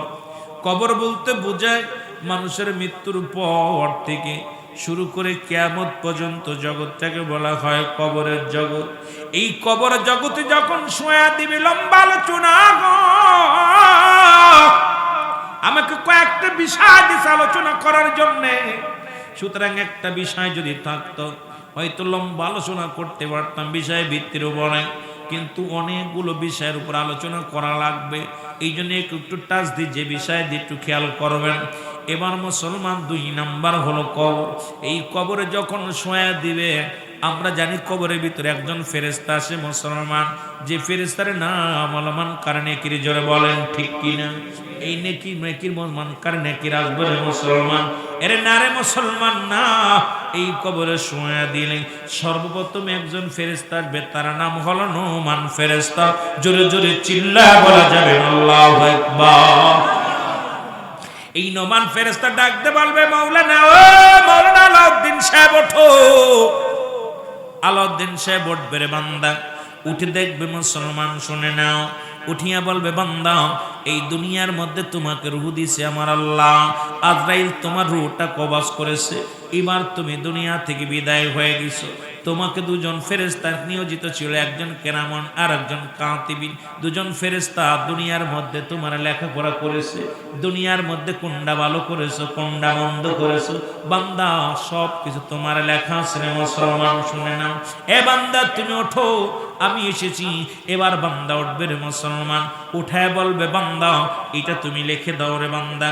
দুনিয়ার মধ্যে তুমি যে ভালো কাজ করেছিলে, সব নামাজ রোজা হজ যাকাত যা যা করেছিলে বান্দা, তোমার ভালো একটা কাগজ দিবে। এই নোমান ফেরেশতার হাতের মধ্যে 2 টুকরা কাগজ থাকবে, 1 টুকরা কাগজ আপনার হাতের ভিতরে দিয়া দিবে। ডাক দিয়ে বলবে, বান্দা এই নাও লেখো। বান্দা দেখে বলবে, আমি লিখবো, আমার কলম কই? আমার কাছে তো কলম নাই। বান্দা যখন ডাক দিবে, নোমান ফেরেশতা ডাক দিবে, বান্দা বান্দারে কলম হলো তোমার শাহাদত আঙ্গুল মুবারক, এই ডান হাতের শাহাদত আঙ্গুল মুবারক। আমি আপনাদেরকে বলে যাই, হাত দেওয়ার গাজায় হাত দিবেন না। এই হাতটা দিয়ে আর আপনারা মুজমজদের বোতলে হাত দিবেন না। এই হাতটা দিয়ে বিড়ি সিগারেট ধরবেন না। এই হাত দিয়ে ঘুষের টাকা ধরবেন না। এই হাত দিয়ে ঘুষের কারবার করবেন না, সুদের কারবার করবেন না। এই হাতটা দিয়ে ডান হাতের শাহাদত আঙ্গুল মুবারক হবে কলম। আমরা মনে করি, সবাই মনে করি কেরামন কাতিবিন লিখে রাখছি, এটাই বুঝি শেষ। না না না, এটা আপনার নিজ হাতে যার যার আমল নামার তারা লেখা লাগবে রে মুসলমান। এইবার বান্দা বলবে, আমি কলম পাইলাম, কালি পাবো কই? ডাক দে বলে, বান্দা কালি পাবা কই? কালি হলো তোমার মুখের থুতু মুবারক। এবার বান্দারে তোমার থুতু মুবারক আমি আপনাদের হাতে পায়ে ধরে বলে যাব, আজকের বসন্তপুরের বাজানদের হাতে পায়ে ধরে বলে যাব, এই মুখটা দিয়ে কাউকে গালি দিস না, মুখের মধ্যে গাঁজা দিস না, তারি দিস না, এই মুখের মধ্যে মদ পান করিস না, এই মুখ দিয়ে বিড়ি টান দিস না রে যুবক। এই মুখটারে পবিত্র রাখ, এই মুখটারে পবিত্র রাখ। এই মুখ দিয়ে কাউকে গালি দিস না, এই মুখ দিয়ে কাউকে আঘাত করিস না রে যুবক। এই মুখটারে পবিত্র রাখ, মুখের থুতু মুবারক হবে কালি। বান্দা বলবে, আমি কালি পাইলাম, এবার কাগজ পাবো কই? মুসলমান 3 টুকরা কাফনের কাপড় দেয়া হবে। ডাক দে বলে, বান্দা এই নাও, তোমার 1 টুকরা কাফনের কাপড়গুলোর মধ্যে তোমার লেখা হয়ে যাবে বান্দা, সেকেন্ডের মধ্যে কম্পিউটারের মতো তোমার আমল নামাটা লেখা হয়ে যাবে। টান্দে নিয়ে যাবে, বান্দা এই নাও। এবার লেখা যখন শেষ হয়ে যাবে রে আমার যুবক বাবারা, আর একটা কাগজ হাতের মধ্যে দিবে, বান্দা লেখো। এইবার দেখবে সব অন্যায়, দুনিয়ার মধ্যে কত রাকাত নামাজ ছেড়ে দিছি, কতটা অন্যায় করেছি, কত জায়গা জিনার ব্যভিচার করেছি, কোথায় আমি মদের প্যান্ডেলে বসেছিলাম, কোথায় জুয়ার প্যান্ডেলে বসেছিলাম। বান্দা চিৎকার বেরে বলবে, ফেরেশতারা রে আমি লিখতে পারি না, লেখা সম্ভব নয়। ও মুসলমান শুনে নাও, বান্দাকে এত বড় আঘাত করবে, এক একটা আঘাতে শত শত গজ মাটির নিচেই চলে যাবে, আবার উত্তোলন হবে রে মুসলমান। ডান দিক থেকে চাপ মারবে, বাম দিক থেকে চাপ মারবে, মুসলমান উপর থেকে চাপ মারবে। ওই কবরে আপনার সমস্ত অন্যায়গুলো নিজের আমল নামা নিজ হাতে লেখা সারবে গো। আমার যুবক বন্ধুরা, সেদিন বাঁচার মতো কোনো পথ নাই, পালানোর কোনো পথ নাই। বান্দা লেখিয়া চলে যাবে রে বান্দা। যখন লেখা হয়ে যাবে, বান্দা ডাক দে বল, বান্দা আমি বিদায়, একটু পরেই তোমার কবরে আসবে। কে আসবে? মান কারণে কে আসবো? আয়া তোমার দেখবা আমল নামাটা দেখিয়া রে বান্দা, তুমি জান্নাতি বা জাহান্নামী 2টা ফয়সালা তোমার দিয়ে দিবে। হয় তুমি জান্নাতের ফয়সালা হয়ে যাবে, জাহান্নামী হলে জাহান্নামের ফয়সালা হয়ে যাবে। মুসলমান আমার বাবারা, গভীর মনোযোগ। যখন মন চলে যাবে কোথায়? নোমান ফেরেশতা চলে যাবে। এ আমার ভাইরা, আমার বন্ধুরা আমার, এবার আসবে যখন আসিয়া দেখবে আপনার আমলনামাটা, মুসলমান কেউ কেউ বলে কবরে 3টা প্রশ্নের জবাব দিতে হবে, কেউ বলে একটা দিতে হবে। আপনার আমলনামা বরাবর আপনার যদি নেক আমল হয় ওই জান্নাত থেকে একটা দরজা খুলে দেওয়া হবে, ওই কিয়ামত পর্যন্ত জান্নাতের নিয়ামতগুলো ভোগ করবেন কবরে থাকিয়া। আর যদি আপনি জাহান্নামী হন, জাহান্নাম থেকে অগ্নিকাণ্ড, জাহান্নামের যত গজবগুলো আপনার কবরে কিয়ামত পর্যন্ত শুরু হবে। ওই কবরে শুরু আছে, কোনো শেষ নাই। কবরে যে আযাব হয় যদি বিশ্বাস না হয়, আপনি আগামী কাল যাবেন বাড়ি, যে আপনার বাবা মায়ের কবরের পাশে একটা গরু বাঁধবেন বা ছাগল বাঁধবেন, বাদিয়া দেখবেন ওই গরু ছাগলটা খানা খায় না, শুধু টালু মালু তাকায়, চোখের পানি ছেড়ে দেয়, রশি ছিঁড়াছিঁড়ি করে। একমাত্র মানুষ এবং দানবকে বুঝতে দেয় নাই কবরে আযাব, সব প্রাণী বুঝতে পারে, এই 2টা প্রাণী ব্যতীত। সুতরাং আজকে যারা দুনিয়া থেকে চলে গেছে আমাদের, তাদের তো আমার বাড়ি, আমার ঘর, আমার সংসার, আমার জিন্দেগি বলে বলে দুনিয়া থেকে বিদায় হয়ে গেছে। আজকে পড়ে আছে, তাদের জন্য দোয়া করার মানুষ নেই, তাদের নাম নিশানা থাকবে না, হয়তো আপনাদের পরে আর তাদের নাম নিশানাও কেউ নেবে না। এই জন্য যতদিন বেঁচে আছেন রব্বে কারিমের গোলামি করার দরকার আছে কিনা? আর জোরে জোরে বলেন আছে কিনা? হঠাৎ যদি যাই মরিয়া পারা অপর শিবির করিয়া, হঠাৎ যদি যাই মরিয়া পারা পর শিবির করিয়া, দেখিতে আসিবে সবে আমার মরা লাশ। বলেন দেখিতে আসিবে সবে আমার মরা লাশ, দাদিয়ে কাটিবে কেহ যার কাসাবাস। বলেন দাদিয়ে কাটিবে কেহ। মসজিদের পালকি খানা উঠানে রাখিয়া, নাকে কানে দিবে তোলা গুজিয়া গুজিয়া। জোরে বলেন ঠিক কিনা? এ যুবক, কত যুবক দুনিয়া থেকে বিদায় হয়ে গেল, কেমন সন্তান রেখে গেলাম, বড় কষ্ট হয়।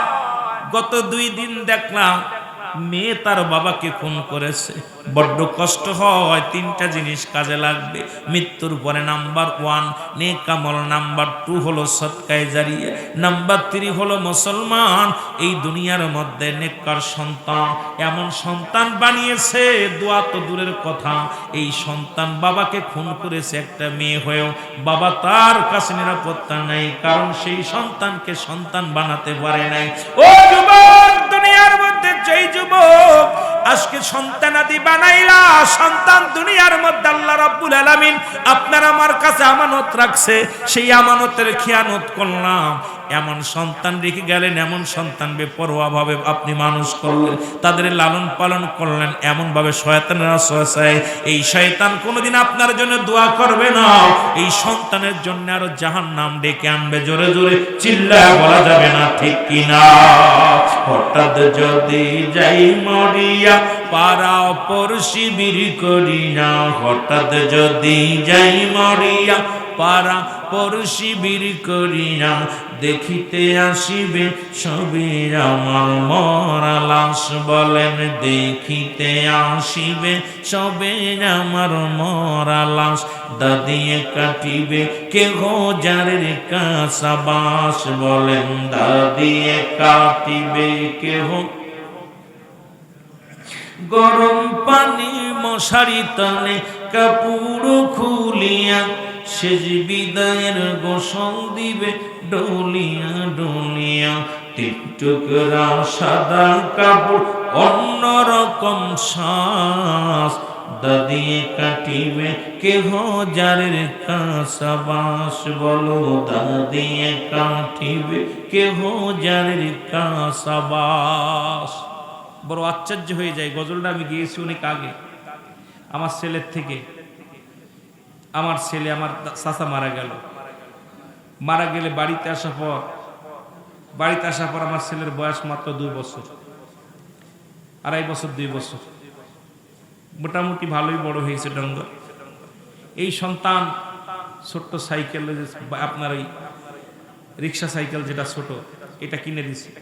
এটা চালাইতে চালাইতে আমার মাগুরাতে গোরস্থানের পাশে দাঁড়ায় আছে, তখন গোরস্থানে বাজে তখন প্রায় 12টা বাজে।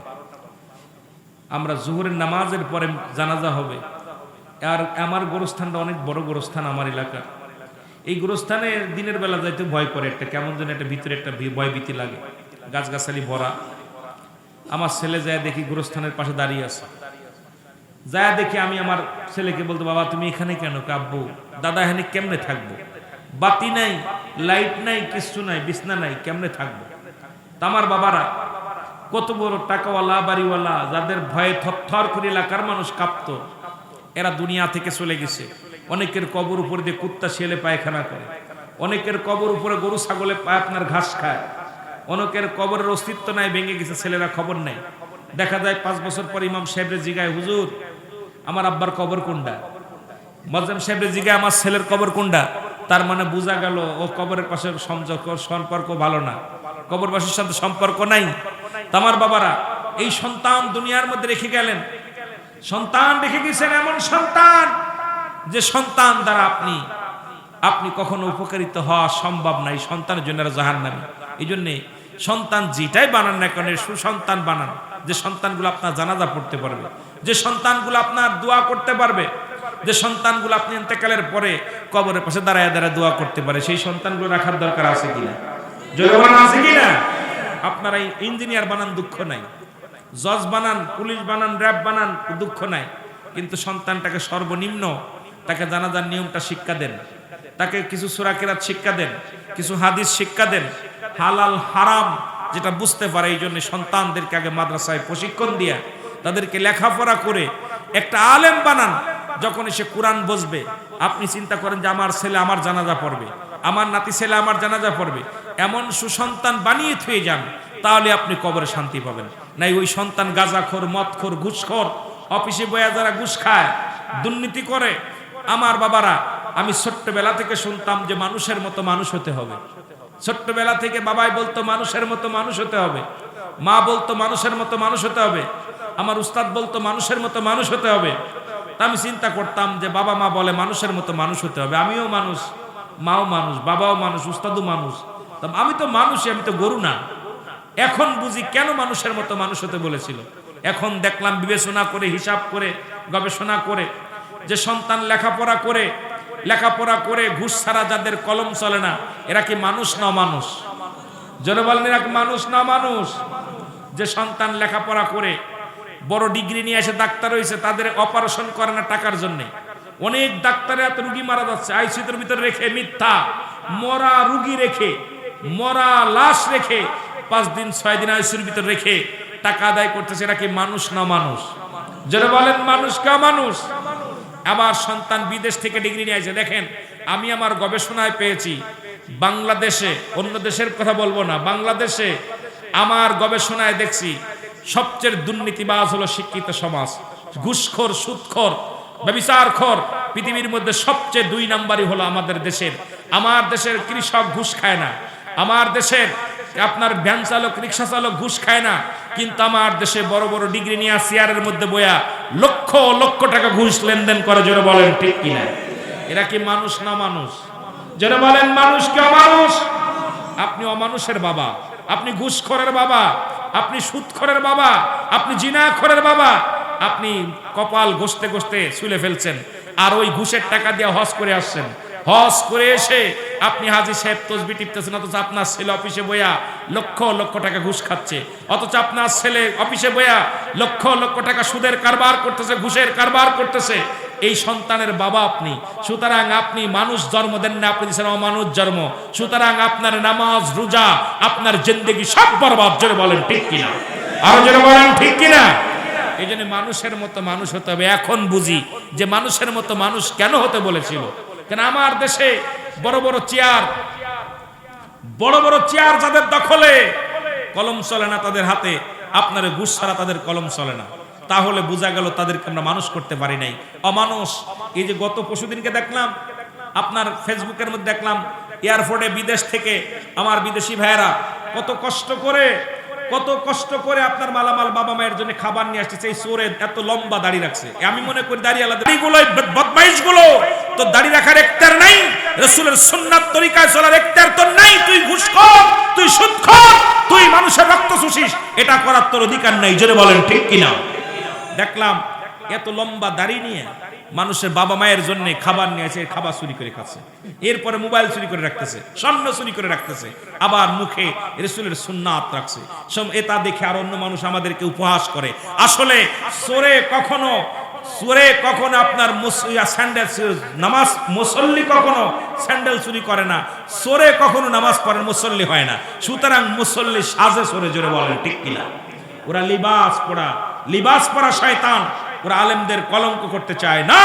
কোন হক্কানি আলেম যাদের ভিতরে কোরআন আছে, যাদের ভিতরে হাদিস আছে, রাসূলের মহব্বত আছে, ইসলামের বিধান জানে, এর দ্বারা কখনো অন্যায় করা সম্ভব, জোরে বলেন সম্ভব। আমি দেখে খুব আশ্চর্য হয়ে গেলাম। নাম রাখছে দরবেশ বাবা। কি নাম রাখছে? দরবেশ বাবা। আমি দেখি দরবেশ বাবা, এই দরবেশ বাবা দেখি পরের খাবার খাচ্ছে চুরি করে। কথা বুঝলেননি? এ কেমন দরবেশ? এই সমস্ত চোর বাটপার আমার দেশের অসংখ্য চেয়ার দখল করে আছে চোরেরা। আর এই চোরগুলো এমন ভাবে বসে আছে, উৎপেতে বসে আছে, আর উৎপেতে বসে থেকে আমার সমাজটাকে দুর্নীতিবাজ করে ফেলতেছে। এই সমাজ, এই জন্য আমাদেরকে সন্তানাদি লেখাপড়া যখন করাবো, সন্তানাদির দিকে দয়া করে খেয়াল রাখবেন, এই সন্তানটা মানুষ করতেছি কেন অমানুষ করতেছি।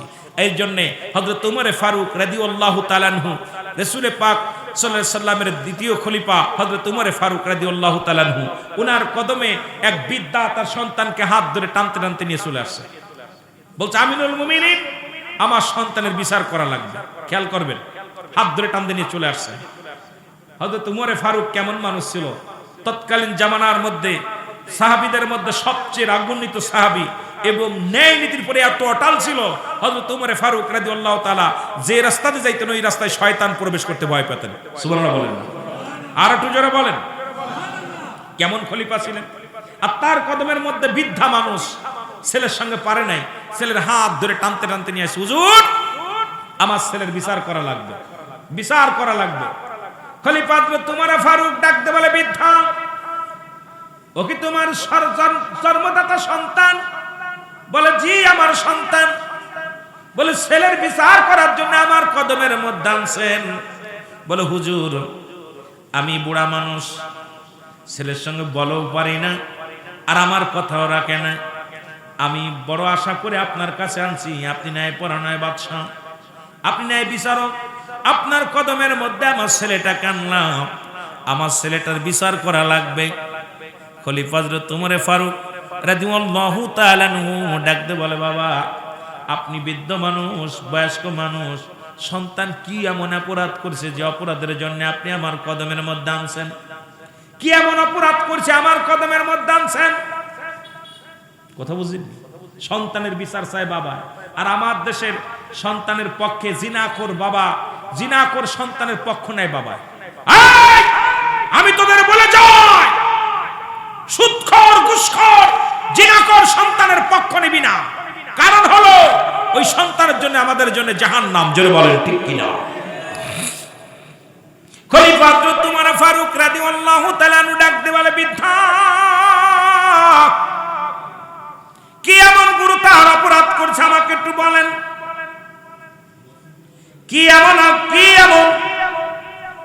কি এমন অপরাধ করেছে? মুসলমান গভীর মনোযোগ, কি এমন অন্যায় করেছে? বলে, নাম্বার 1, সন্তান কি করেছে? সন্তান জিনা করেছে। কি করেছে? জিনা করছে। কি করছে? জিনা করছে। বলে, জিনা করা কি গুনাহ, ভালো কাজ না খারাপ কাজ? জোরে বলেন, কি জিনা করা ভালো কাজ কি ভালো কাজ না অন্যায় কাজ? যে ব্যক্তি জিনা করবে, জিনার শাস্তির বিধান হুজুর আছে, যেহেতু একজন প্রিন্সিপাল মানুষ। মুসলমান, জিনার শাস্তির বিধান হলো, যদি কোনো যুবক যদি পৃথিবীর মধ্যে জিনা করে, অবিবাহিত নারী, অবিবাহিত পুরুষ যদি জিনা করে, শাস্তির বিধান হলো 100 ডোরা মারতে হবে তার গায়ের মধ্যে। যদি মারা যায়, বাকি অংশটা তার কবরে যদি বিবাহ না করার কারণে, অবিবাহিত থাকার কারণে ওই যুবকটা জানাজা পাবে, ওই যুবকটা কাফন পাবে, দাফন পাবে। ওই যুবকটাকে যখন দাফন কাফন করে কবরে রাখবে, বাকি বেতের আঘাতগুলো যুবক যুবতীর কবরের উপরে মারতে হবে। এটা হলো শাস্তির বিধান। আর যদি কোনো বিবাহিত নারী, বিবাহিত পুরুষ যদি জিনা করে, তাদের শাস্তির বিধান হলো যদি কোনো বিবাহিত নারী বিবাহিত পুরুষ যদি জিনা করে, বাবারা আমার, শাস্তির বিধান কোরআন কি বলে? কোরআনের শাস্তির বিধান শোনেন।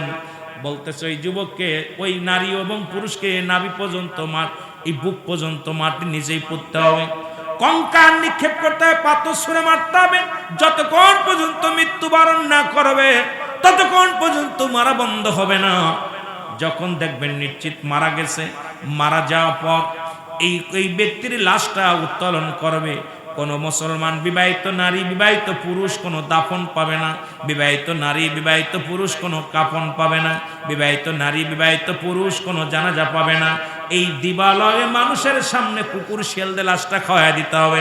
একটা বিচার যদি সাতক্ষীরার জমিনে হতো, পরের বউ নিয়ে হাত ধরে টানাটানি বন্ধ হয়ে যেত। জোরে বলেন ঠিক কিনা?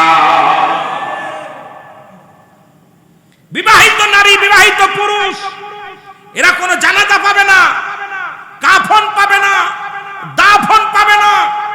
এদের লাশটা কোনো গোরস্থানে রাখা যাবে না, কবরে কুত্তা দিয়ে শিয়াল দিয়ে খাওয়াই দিতে হবে। কারণ ইসলামের বিধান যদি কোরআনের বিধান মানতো, আমার দেশ সুন্দরভাবে চলতো।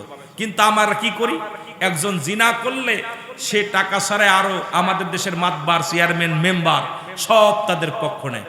জিনাকারীর পক্ষ নিয়ে আদালতে ওঠে। আমার দেশের উকিলরা ওই বড় গলায় মক্কেল পাইছে, টাকা পাইয়া টাকা খাইয়া মক্কেল ধরছে। এমন একটা দিন আসবে রব্বে করিমের দরবারে জবাব দিতে পারবি না। ওই সুদখোরের পক্ষ নেওয়ার জন্য, ঘুষখোরের পক্ষ নেওয়ার জন্য, জিনাকারীর পক্ষ নেওয়ার জন্য। আমার ভাইয়েরা, আমার বন্ধুরা, আমার গভীর মনোযোগ। যেহেতু অধিক আমি যেতে পারবো না, অনেক লম্বা আলোচনা। যদিও আউলিয়া একরামের কথা বলতে বলেছি, আমি আউলিয়া একরাম দিয়ে শুরু করেছি আলোচনা। আল্লাহর নবীদের শানে গেছি, মরণে গেছি, অনেক দিক কিন্তু লম্বা আলোচনা হয়ে গেছে। আউলিয়া একরামদের শান প্রথমে শুরু করেছিলাম, মাঝে কিছু বলে আসছি। বাবারা আমার, গভীর মনোযোগ। যে কথাগুলো বলি লক্ষ্য করবেন, যে কথাগুলো বলি খুব খেয়াল করবেন। 2 নাম্বার অপরাধ, আমার সন্তান মানুষ হত্যা করছে। এটা ভালো কাজ কি খারাপ কাজ? কথা বলেন, খারাপ কাজ। 3 নাম্বার অপরাধ, 3 নাম্বার অপরাধ হলো আমার ছেলে মাদক সেবন করে। খলিফা হযরত উমর ফারুক রাদিয়াল্লাহু তাআলা আনহু সঙ্গে সঙ্গে রাগান্বিত হয়ে ডাক দিয়ে বলেন, বৃদ্ধা, তোমার সন্তান যে অপরাধ করেছে এর একমাত্র শাস্তি হলো মৃত্যুদণ্ড, তাকে দুনিয়া থেকে বিদায় করে দিতে হবে। যুবক বলে, হুজুর আপনার আইন আমি মেনে নিলাম, আপনার বিচার আমি মেনে নিলাম। সুবহানাল্লাহ। খলিফা হযরত উমর ফারুক রাদিয়াল্লাহু তাআলা আনহুকে ডাক দিয়ে বলে, হুজুর আপনার বিচার আপনি যেটা করেছেন আমি মেনে নিলাম, আমি অন্যায় করেছি, আপনি আমাকে যে শাস্তি দিবেন মেনে নিলাম, তবে আমার বিচারের আগে আমার বাবার বিচারটা করা লাগবে। আপনি আমার বিচার করবেন, আমার বিচারের আগে বাবার বিচার করা লাগবে। খলিফা হযরত উমর ফারুক ডাক দিয়ে বলে, বাবা তোমার বাবার বিচার, বুড়া মানুষ, কি বিচার তুমি চাও? বলে, হুজুর আমি অন্যায় করার পিছনে, খুন করার পিছনে, আজকে জিনা করার পিছনে সবচেয়ে বড় দায়ী আমার আব্বা মা। কারণ 1 নম্বরে বিচার, আমার বাবা আমাকে একটা ভালো মা দেয় নাই, আমাকে এমন একটা মা দিছে যে মা হলো জিনাকারী, যে মা বেপরদায় চলে, যে মাটা সে গায়ে কাপড় রাখে না, মাথায় কাপড় রাখে না, যে মাটা বেপরদায় চলাফেরা করে, বেগানা পুরুষের সঙ্গে মেলামেশা করে, সুতরাং সে আমাকে আদর্শ মা দেয় নাই। 1 নম্বর অপরাধ আমার বাবার। 2 নম্বর অপরাধ, আমার বাবা আমাকে একটা ভালো নাম দেয় নাই। 3 নম্বর অপরাধ, আমার বাবার এই দুনিয়ার মধ্যে ইসলামের কোনো জ্ঞান আমারে দেয় নাই। সুতরাং কোনটা হারাম, কোনটা জায়েজ, কোনটা না জায়েজ, কোনটা হারাম, কোনটা হালাল, কোনটা ভালো, কোনটা মন্দ, এটা বুঝার মতো জ্ঞান আমার ছিল না। এই কারণে আমি অন্যায় করেছি। সুতরাং কিয়ামতের ময়দানে অধিকাংশ গার্জিয়ান আমরা ধরা পড়ে যাব। সন্তান বলবে, এ আল্লাহর ফেরেশতারা রে, আমরা তো অন্যায় করেছি, আমার বাবা তো কোনোদিন নামাজের জন্য তাগিদ দেন নাই, আমার বাবা তো কোনোদিন রোজার জন্য তাগিদ দেন নাই, আমার বাবা তো কোনোদিন হারাম হালাল শিক্ষা দেয় নাই, আমার বাবা তো কোনোদিন নামাজ না পড়লে কোনোদিন আমাকে বাধা দেয়, আমাকে কি করে নাই, মারে নাই, আমার কোরআনের জ্ঞান দেয় নাই, আমি হাদিস কোরআন সম্পর্কে অজ্ঞ ছিলাম। সুতরাং আজকে যদি আমাকে জাহান্নামে নিতে হয়, আমার আব্বা মারে আগে নিয়ে চলো। জোরে জোরে বলেন ঠিক কিনা? 3টা অপরাধ। হুজুর 1 নাম্বার, আমাকে একটা ভালো মা দেয় নাই, তাহলে আমাদের বিয়ে করার আগে, এখন তার আমাদের দেশে সব সুন্দরী পুজোরি হয়ে গেছে, এখন তো আর আগের যুগের মানুষ যখন বিয়ে করতো মুরব্বীরা যায়া ওই মেয়েটার মাতৃকুল আপনার পিতৃকুল এর পরে ওই নানার কুল সবগুলো গবেষণা করে দেয়, মেয়ে কালো হোক এই মেয়েটা কোরআন পড়তে পারে কিনা, এই মেয়েটা আপনার শরীয়তের বিধান মানে কিনা, এই মেয়েটা কোরআন শরীফ আপনার নামাজ পড়ে কিনা, এই মেয়েটা পর্দায় থাকে কিনা, এগুলো গবেষণা করে যাচাই বাছাই করে বিয়ে দিছে। আর এখন আর স্কুল কলেজ, আজকে দেখলাম আপনাদের সাতক্ষীরায় কলারোয়ায় দেখলাম এক মেয়ে 6-এ পড়ে, পুলিশে ধরছে, আমার পুলিশ ভাইরা ধরে নিয়ে আসে। আমি খুব লজ্জা পাইছি, সে মেয়েটাও পরে 6-এ, ছেলেও পরে 6-এ, মেয়েটা পরে 6-এ, ছেলেটা পরে আপনার ছেলেটা একটা মেয়ে 6-এ পরে, একটা মেয়ে 7-এ পড়ে, দুজন প্রেম করে বাড়িতে টাকা পয়সা নিয়ে ভেগে যাচ্ছে। এখন পুলিশ প্রশাসনে আমার ধরেছে, প্রশাসনদের বলছে আমাদের বয়স হয়ে গেছে। বয়স কেবল 6-এ পড়িস, বয়স হলো কেমনে? কই আপনি বুঝবেন না আমাদের বয়স হয়ে গেছে। কোন দেশে আছেন? এর জন্য দায়ী বাবা মা, কারণ ওই সন্তান সেভাবে জন্ম দিতে পারে নাই, লালন পালন করতে পারে নাই। যদি আজকে ওই বাবা খুন হতো না মেয়ের হাতে, যদি ওই মেয়েটাকে যদি ছোট্টবেলা থেকে শিক্ষা দিত, তাকে প্যান্ট শার্ট পরাইছে, শার্ট পরাইছে, যে মেয়েটা উশৃঙ্খল, যে মেয়েটা খুন করছে তার বাবাকে, আপনারা দেখছেন যে ওই মেয়েটার পণ্যে ছিল শার্ট প্যান্ট, ওই মেয়ে একদম মনে হচ্ছে একদম হিরণ শিখর, জোরে বলেন ঠিক কিনা? মেয়ের চেহারার মধ্যে হিরণ শিখর, কারণ ছোট্টবেলা থেকে তাকে মাকে ওই মেয়েটাকে কি পড়াইছে, আজকে আমাদের ছোট্ট মেয়ের হাত ধরে কাঁচা কাদা যা বানাবেন তাই হবে, এটা শুকিয়ে গেলে নষ্ট হয়ে ভেঙে যাবে। আজকে ছোট্টবেলা থেকে আমাদের ছেলে মেয়েদেরকে শিক্ষা দিছি কেমনে সমগামী করা যায়, কেমনে আপনার ওই যে বানর থেকে মানুষ হয়, কেমনে এইগুলো আমাদের শিক্ষা পাঠ্যদানে। আজকে ছেলে মেয়েগুলো নোংরা হওয়ার পিছনে আমাদের পাঠ্য বই বেশি দায়ী। শিক্ষাঙ্গনটা একেবারে এমন একটা জায়গা চলে গেছে যে শিক্ষাঙ্গনে এখন কোনো ভালো কিছু আমাদের শেখানো হয় না। মাদ্রাসা বলেন, স্কুলে বলেন, আমরা ছোট্টবেলা যে কবিতাগুলো গদ্যগুলো পড়েছি, যার ভিতরে মজা পেয়েছি, সাহাবীদের জীবনী, নবীদের জীবনী, আউলিয়া একরামদের জীবনী, আর এখন পড়লে পারে সমগামী কারে কয়, তারপরে বানর থেকে কেমনে মানুষ হয়, কেমনে পুরুষে পুরুষ মানে কেম যে দুনিয়ার যত নোংরা সমস্ত কিছু বইয়ের মধ্যে। আজকে এই জন্য আমাদেরকে এই জাতিকে বাঁচানোর জন্য আমাদের পাঠ্য বই পরিবর্তন করার দরকার আছে কিনা? জোরে বলেন আছে কিনা? কথা বলেন না কেন?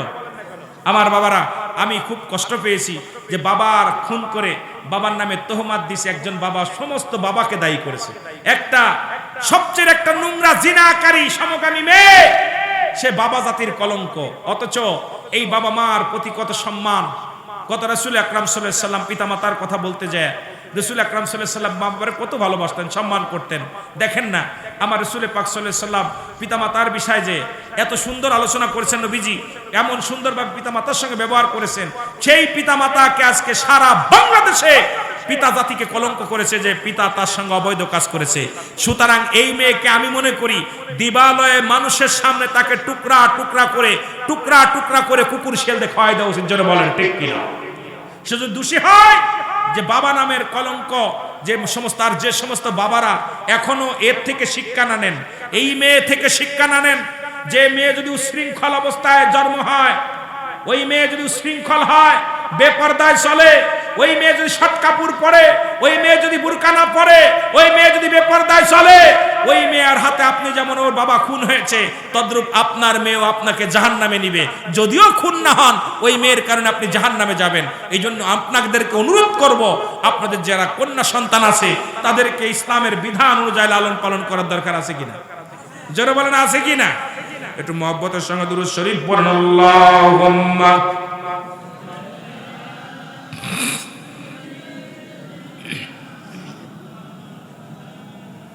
আরো জোরে বলেন।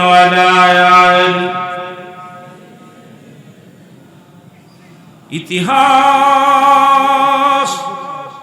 পড়ে মোরা জানলাম অলিগণেন সেই ইসলাম, অলিগণেন সেই ইসলাম। বলে ইতিহাস পড়ে মোরা জানলাম অলিগণেন সেই ইসলাম, সেই শাহজালাল শাহপরান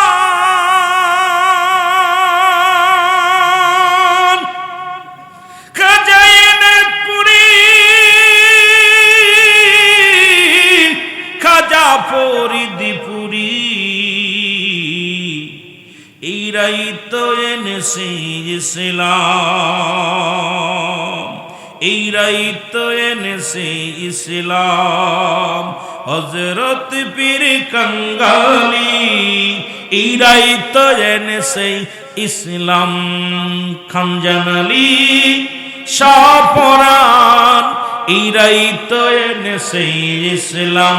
বলেন ইতিহাস পড়ে মোরা জানলাম জানলাম, অলিগণ এনেছে ইসলাম। বলে অলিগণ এনেছে ইসলাম। আল্লাহুম্মা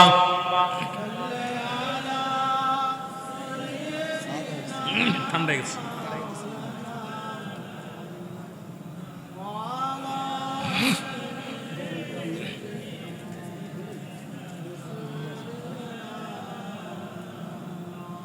ভাইরা আমার, নামাজের আগে আলা নাই, হজের আগে আলা নাই, যাকাতের আগে আলা নাই, আলা আছে আল্লাহর ওলিদের বিষয়। সূরা ইউনূসের মধ্যে 11 নম্বর পারা 62 নম্বর আয়াত। কত নম্বর? কথা বলেন। 11 নম্বর পারা 62 নম্বর আয়াত। আল্লাহ বলে আলা সাবধান, ইন্না নিশ্চয়। এখন এটার আবার ব্যাখ্যা বর্তমান আলেমরাও দেওয়া শুরু করেছে বলবা, কিন্তু মুসলমান যারা ওলি প্রেমী, যারা আউলিয়া প্রেমী, তারা শুনে নেন। আমার আল্লাহ বলেন নামাজের আগে আলা নাই, যাকাতের আগে আলা নাই, হজের আগে আলা নাই, আলা সাল্লার ওলিদের বিশালা সাবধান, ইন্না নিশ্চয়, আলা ইন্না উলিয়াল্লাহি, আল্লাহর তরফ থেকে যারা ওলি হয়, লা নাই খাউফুন শব্দের অর্থ ভয়, ওলা যদি অবস্থান করে হুমাদের উপরে ইহজানুন, তাদের কোনো চিন্তা নাই, ভাবনা নাই। এ মুসলমান, পৃথিবীর মধ্যে যত আউলিয়া کرام এসেছে, আউলিয়া کرامগণ আল্লাহ থেকে জুদা নয়, কারণ আল্লাহর ওলিদের কাছে আসে ইলহাম, নবীদের কাছে আসে ওহী। ওলিদের কাছে আসে কি? জোরে বলেন। ইলহাম। ওলিদের কাছে আসে ইলহাম, ওলিদের কাছে আসে ইলহাম, নবীদের কাছে আসে ওহী। হাদিস শরীফ মানেন কে কে? ওলি আল্লাহদের কথা মানেন কে কে? কুরআন মানেন কে কে? আরে কুরআন বলতেছে, কুরআন আমার কথা না, মুখের কথা না, কুরআন বলে আউলিয়া کرامদের শান। আউলিয়া کرام ওলিদের কথা, ওলিদের শান, ওলিদের মান বলে কুরআন। হাদিস শরীফের মধ্যে আমি বলতেছিলাম যে কথা, মেরকাত শরীফ মেরকাত 10ম খণ্ড 722 নম্বর পৃষ্ঠা, তাফসীরুল বায়ান 5ম খণ্ড 524 নম্বর পৃষ্ঠা। কয় হুজুর এটা তো কোরআন শরীফে পাইলাম না, একটু আগে কিন্তু এটা ব্যাখ্যা দিছি, বিশ্লেষণ দিছি, পীর কোনোদিন পাবেন না। মুসলমান শুনে নেন, খাজা কোনোদিন পাবেন না। এই যে খাজা, খাজা শব্দের অর্থ হলো সম্মান, বাবা শব্দের অর্থ ভান্ডার। খাজা বাবা একজন সম্মানিত ব্যক্তি। সুবহানাল্লাহ বলেন না, আর একটু জোরে বলেন না। অনেক লম্বা আলোচনা। এখন আমার দেশের অনেক বক্তা দেখলাম কদিন আগে বলছে খাজাকে নিয়ে ব্যাখ্যা করেছে, খাজা বাবা ভুয়া। সবচেয়ে বেশি কষ্ট লেগেছে বাবা, ওলি আল্লাহ কোনোদিন ভুয়া হয় না, কারণ আল্লাহর ওলিরা আল্লাহর তরফ থেকে মুসলমান মনোনীত হইয়া দুনিয়ার মধ্যে আসে। আল্লাহর ওলি পৃথিবীর মধ্যে কোনো মানুষ বানায় না। আল্লাহর ওলিরা মৃত্যু নাই, লা ইয়ামুত, তাদের মৃত্যু নাই। সুতরাং আমি আপনি মৃত্যুবরণ করলে যেমনি মরি, আল্লাহর ওলিরা পৃথিবী থেকে বিদায়ের পরে আল্লাহ রাব্বুল আমিন তাদের পাওয়ার শক্তি আরো বাড়িয়ে দেয়। এমন মুসলমান আল্লাহর ওলিদের মৃত্যু নাই, প্রমাণ করছে আল্লাহর নবীজি প্রমাণ করেছে। রাসূল বলে মেরকাত শরীফ মেরকাতের 10ম খণ্ড 722 নম্বর পৃষ্ঠা, তাফসীরুল বায়ান 5ম খণ্ড 524 নম্বর পৃষ্ঠা। রাসূল বলে আলা সাবধান, ইন্না নিশ্চয়, আলা ইন্না উলিল্লাহি, আল্লাহর তরফ থেকে যারা ওলি হয়, লা ইয়ামুত, তাদের মৃত্যু নাই। এখন খাজা বাবা, খাজা হলো সম্মানিত ব্যক্তি। কয় খাজা বাবা ভুয়া। খাজা যদি ভুয়া হয়, নবীর দাদার নাম খাজা আব্দুল মুত্তালিব। খাজা আব্দুল মুত্তালিব, খাজা আবু তালিব, খাজা আব্দুল্লাহ। সুবহানাল্লাহ বলেন না, আর একটু জোরে বলেন। এই আলেমকে আমি বলবো আরো লেখাপড়া করা লাগবে। খাজার বিশ্লেষণ করতে হলে খাজা, খাজা হলো ফার্সি ভাষা।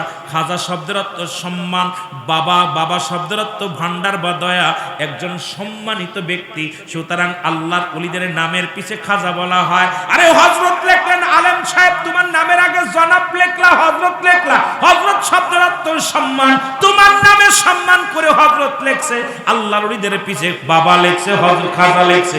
এটা লেখা দেখে তোমার যখন পরাণের ভিতরে তোমার কষ্ট লাগে, কলিজার মধ্যে কষ্ট লাগে, তোমার নামের আগে হযরত উঠায়া দাও, তোমার নামের আগে মুসলমান জনাব উঠায় নাও। কারণ এটা দ্বারা সম্মান প্রদর্শন বোঝায়। হযরত বা জনাব আমরা সম্মানিত ব্যক্তিকে বোঝায়। হযরত বললেই বুঝি অনেক সম্মানিত ব্যক্তি, খাজা বললে আমরা বোঝাই একজন সম্মানিত। এটা ফার্সি ভাষা। কি ভাষা? যারা বলেন কি ভাষা? ফার্সি ভাষা। খাজা বাবা একজন সম্মানিত ব্যক্তি। জোরে জোরে চিল্লায় বলা যাবে না মারহাবা। খাজা, খাজা মুসলমান শোনো, আমার মুসলমান এবার বাবা বুয়া যদি হয়, আমাদের আদি পিতার নাম খাজা, নাম কি? বাবা আদম আলাইহিস সালাম। তাহলে পরে আমার আদম আলাইহিস সালাম কি বুয়া? কথা বলেন না। খাজা জাতির পিতা ইব্রাহিম আলাইহিস সালাম, বাবা ইব্রাহিম আলাইহিস সালাম। বাবারা কোনোদিন বুয়া হয় না। বাবা শব্দের অর্থ সম্মান, বাবা শব্দের অর্থ ভান্ডার বা দয়া। সুতরাং মুসলমান শুনে নেন, খাজা বাবা একজন সম্মানিত ব্যক্তি। জোরে বলেন মারহাবা। এ মুসলমান গভীর মনোযোগ, আপনাদের বেশি দূরে নয়, কোথায়? আল্লাহর একজন ওলি, ভারতের মধ্যে বেশি দূরে নাই, কলকাতার জমিনে দিল্লির জুমা মসজিদ। আমার ছোট্ট একটা কথা মনে পড়ে গেল, যেহেতু আপনাদের পাশেই বড় বর্ডার গার্ড, যেখানে দেয়া বর্ডার গার্ড, এখান দিয়ে মানুষ যায়। যদি আওয়াজটা যদি ভারতের দিকে যায়, যদি কোনো ব্যক্তি ভারতে যেয়ে থাকেন, দিল্লির জুমা মসজিদ বানাইলেন কে? বানাইলেন বাদশাহ শাহজাহান। কে বানাইলেন? বাদশাহ শাহজাহান। যেমন সুন্দর একটা মসজিদ বানাইছেন, একটু ভালো করে খেয়াল করবেন। বাদশাহ শাহজাহান যখন 10 বছর মেহনত করে একটা মসজিদ বানাইলেন, 10,000 শ্রমিক দিয়া, 10টা বছর সাধনা করে 10,000 শ্রমিক দিয়ে একটা মসজিদ বানাইলেন। আর মসজিদটা বানানোর পিছনে একটাই কারণ ছিল, বাদশাহ শাহজাহান স্বপ্ন ছিল, আমি মসজিদের মেম্বারের পাশে ঘুমাইব, মসজিদে আজান দিবে, ইমাম সাহেব সূরা কিরাত পড়বে, আমি ওই মেম্বারের তলিসেই সামনে থাকিয়া ইমাম সাহেবের কিরাত শুনবো, মসজিদ যখন আজান দিবে আমি আজান শুনবো। যেমন আমাদের নজরুল ইসলাম বলেছে, মসজিদের পাশে আমার কবর দিও ভাই। জবান মারহাবা। একটু জোরে বলেন না। খাজা মুসলমান, উনি একটা মসজিদ বানাইলেন বাদশাহ শাহজাহান। মসজিদের কিবলা নির্ণয় ঠিক হয় নাই। শরীয়তের কিবলা কাবা, দুজাহানের কিবলা রাহমাতুল লিল আলামিন, মুনাজাতের কিবলার শাহজি। আর আজকে যারা মুসলমান, গভীর মনোযোগ, জনাব হযরত মাওলানা পীর কাঙ্গাল রহমাতুল্লাহ আলাইহির যারা আপনারা ভালোবাসেন, উনিও আপনাদের একটা পীর। এই পীর মুসলমান শুনে নেন, যাদেরকে পীর মুরিদি করেন, আপন পীর কিবলা একটা শরীয়তের কিবলা। শরীয়তের কিবলার নাম হলো কাবা, মুনাজাতের কিবলার শাহজিম, দুজানের কিবলা রাহমাতুল লিল আলামিন। যারা পীর মুরিদি করেন, স্বয়ং পীর মুরিদের কিবলা হলো পীর কিবলা। জোরে জোরে চিল্লায় বলেন সুবহানাল্লাহ। আর তুই জোরে বলে না। আমার ভাইরা, আমার বন্ধুরা, আমার লম্বা ইতিহাস আমি ছোট্ট করে বলে যাই। কিবলা নির্ণয় হয় নাই নামাজের জন্য, শরীয়ত হলো কিবলা নির্ণয় করে। সিজদা দিতে হলে সিজদার কিবলা হলো কিবলা। মসজিদ খানা ঠিক হলো, প্রথম জুম্মার নামাজ পড়লেন। নামাজটা পড়ার পর এবার স্বপ্নে দেখলেন বাদশাহ শাহজাহান, বাবারে তুমি নামাজ পড়েছো মসজিদে, কারণ নামাজ হয় নাই। দ্বিতীয় জুম্মায় নামাজ হয় নাই, তৃতীয় জুম্মায় নামাজ হয় নাই। বাদশাহ শাহজাহান কান্দের বলে, আল্লাহ এত সাধনা করে মসজিদ বানাইলাম, এই মসজিদের ভিতরে ঘুমাইব, মসজিদের সামনে ঘুমাইব, ইমাম সাহেবের কেরাত শুনবো, মুয়াজ্জিন সাহেবের আজান শুনবো, সেই মসজিদের যদি নামাজ না হয় রে, সেই মসজিদে যদি আমার সাধনা ভজন না হয়, সেই মসজিদে নামাজ আদায় করলে যদি নামাজ না হয়, রব্বে কারীম আমার কষ্টটাই বিফলে, আমার জীবন বিফলে। কানতে কানতে শুয়ে পড়েন। রাতের অন্ধকারে স্বপ্ন দেখে বাদশাহ শাহজাহান, শরীয়তের কিবলা ঠিক নাই, তোমার মসজিদের কিবলা নির্ণয় ঠিক হয় না, এই জন্য যত মুসল্লি নামাজ পড়ছে নামাজ হয় নাই। এবার বাদশাহ শাহজাহান সকালবেলা ঘুম থেকে উঠে উজিরকে ডাকতে বলেন, সবাইকে ডাকতে বলে, আমার এই মসজিদের কিবলা ঠিক হয় না, কিবলা নির্ণয়ের জন্য দরকার, এখন কি করা যাবে? সবাই বলে, হুজুর এই মসজিদটায় বেকা হয়ে নামাজ পড়তে হবে, না হয় মসজিদটা ভেঙে ফেলতে হবে, তাছাড়া ব্যতিক্রম কিছু করার নাই। বাদশাহ শাহজাহান বলে, আমার প্রজারা শোনো, এই মসজিদের গায়ে যদি একটা আঘাত করো, এই মসজিদের গায়ে যদি একটা ইট ছড়াও, তাহলে আমার কলিজার মধ্যে আঘাত লাগবে। আমি বেঁচে থাকতে আমার মসজিদের গায়ে একটা টুকা মারতে পারবি না। আর সেই ভারতের মধ্যে কত মসজিদ ভেঙে গুড়িয়ে দিতেছে, আমার কষ্ট হয়।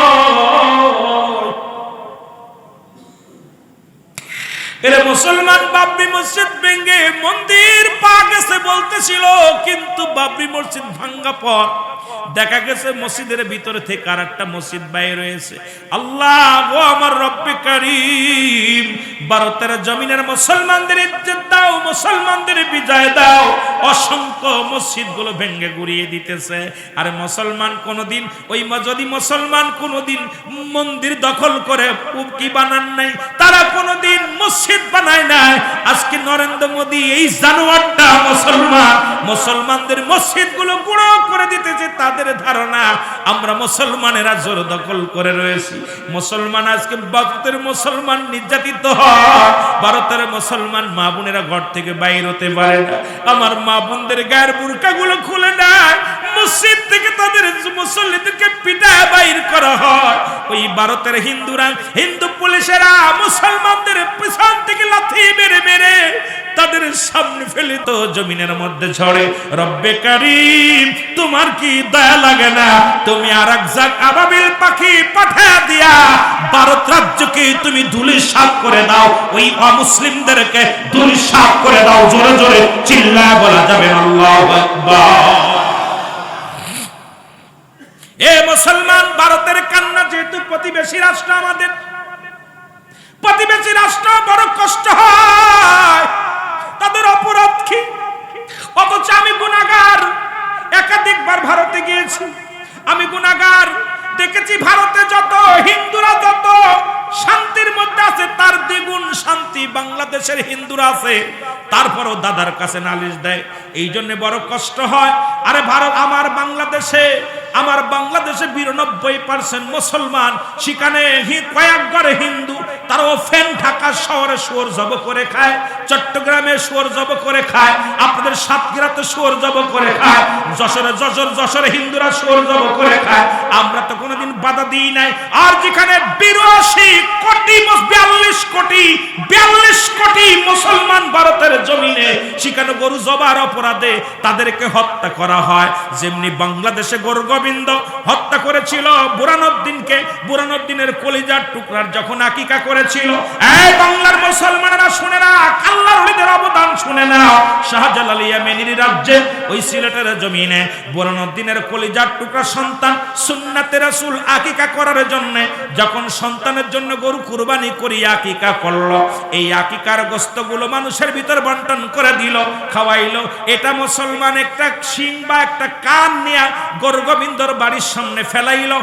মুসলমান উনি কি করলো? খোঁজ নিয়া উনি আসলে নাসিয়া বুরহানুদ্দিনের কলিজার টুকরা সন্তানকে হাত থেকে ছিনিয়ে নিয়ে নিজের হাতে জবাই করে দিয়েছিল। সেদিন বুরহানুদ্দিন চোখের পানি ছেড়ে বলেছিল, রব্বে কারীম, এই বাংলার জমিনে আমার কলিজার টুকরা, রব্বে কারীম, পিতার সামনে সন্তান জবাই, পিতার সামনে সন্তান জবাই করে দিছে। আল্লাহ, ওই গর্ববিন্দ, আল্লাহ,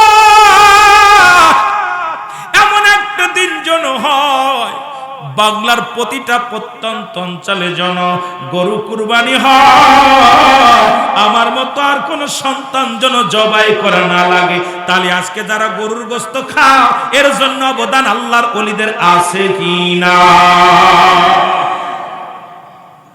এই মুনাফিক মুসলমান যারা আল্লাহর ওলিদের বিরোধিতা করো, বাংলার জমিনে প্রথম গরু জবাইয়ের জন্য বুরহানুদ্দিনের নিজের কলিজার টুকরা জবাই করে দিয়েছিল হাত থেকে নিয়ে। আজকে তো গরুর গোশত কিনতেছ আর খাচ্ছ, আর আল্লাহর ওলিদের বিরোধিতা করো। আমার মুসলমান বাবারা আমার, তদ্রূপ ভারতের মধ্যে এ মুসলমান দিলের কান্ডা লাগা শোনো, কোথায় আছে মুসলমান? বাংলাদেশে গোবিন্দর জাতিরা ধ্বংস করেছিল, ভারতের মধ্যে আজকে ধ্বংস করে কোন জাতিরে? মুসলমান শুনে নাও। এরে আমার বাবারা আমার, ওই নরেন্দ্র মোদীর কিন্তু পুষা কুত্তা বাহিনী মুসলমান, যারা মুসলমানদের উপর লাত চালায়, মুসলমান কোনোদিন কাউকে আঘাত করে না। এই মুসলমান যত নামাজ পড়তে যায় তাদের অপরাধ, মুসলমান গরুর গোস্ত খাওয়া অপরাধ, মুসলমান টুপি মাথায় দেওয়া অপরাধ। দেখলাম বাংলা বর্ডার এই গো আপনাদের এই কোথায় এ মুসলমান এই গুগার বর্ডার দিয়া, এই যে কোথায় মুসলমান শোনো, এই বর্ডার থেকে সীমান্ত থেকে কৃষককে ধরে দাড়িগুলো তার টেনে টেনে ছিঁড়ছে, কৃষকের মুখের দাড়িগুলো ছিঁড়ে দেয়, কৃষক মুখের সুন্নাতি লিবাসগুলো ছিঁড়ে ছিঁড়ে দিতেছে। আজকে আমাদের বাংলাদেশ থেকে প্রতিবাদ করি, আমার ভাইয়ের যদি রক্ত ঝরে আমরা একত্রিত হইয়া ভারতের উপরে ঝাঁপিয়ে পড়ব, জীবন দিয়ে দেব। বাঁচতে হলে মুসলমান ভাইদের জন্য বাঁচবো, মরতে হলে আমার ভাইদের জন্য মরব। জোরে জোরে বলেন ঠিক কিনা? আর একটু জোরে জোরে চিল্লায় বলেন না ঠিক কিনা? আমি আশ্চর্য হয়ে যাই, কোথায় তাদের অপরাধ কি? আমরা তো মুসলমান, আমার দেশের যত হিন্দুরা যত শান্তির মধ্যে আছে, এত শান্তিতে ভারতের মধ্যে নাই। আপনারা যারা গেছেন ভারতে, জান্নাইয়ের মধ্যে 2 জাতি জান নাই, দেখে আইছেন না কি অশান্তি? তারা অশান্ত মানুষ, খালি দাদাগের কাছে নালিশ। আমার কথা, নালিশ যদি দিতে হয় বাংলাদেশে একটা হিন্দুকে রাখা হবে না, কারণ আমার মুসলমানদের রক্ত নিয়ে খেলা হবে। বাংলাদেশের বুকে তোমরা বুক উঁচয় হাঁটবে না। আমরা মুসলমান বেঁচে থাকতে আমরা কখনো তো আমার মুসলমান ভাইদের রক্ত ঝরতে দিতে পারি না। জোরে বলেন ঠিক কিনা? আওয়াজ মনে হয় জোর নাই, ভয় পাননি? ভয় পান? ও ভাই, কিছু না পারলে তো দোয়া করতে পারবেন, কিছু না পারলে দোয়া করেন।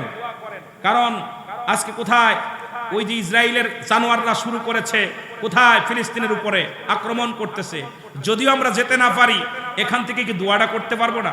আর রব্বে কারিম আবাবিল পাখি দিয়ে আবরা বাদশাকে সাইজ করেছিল, মশা দিয়া নমরুদরে শেষ করেছে। এ মুসলমান, ফিরাউন, নমরুদ, কারুন যারা খোদাই দাবি করেছিল তাদেরকে সাইজ করেছে।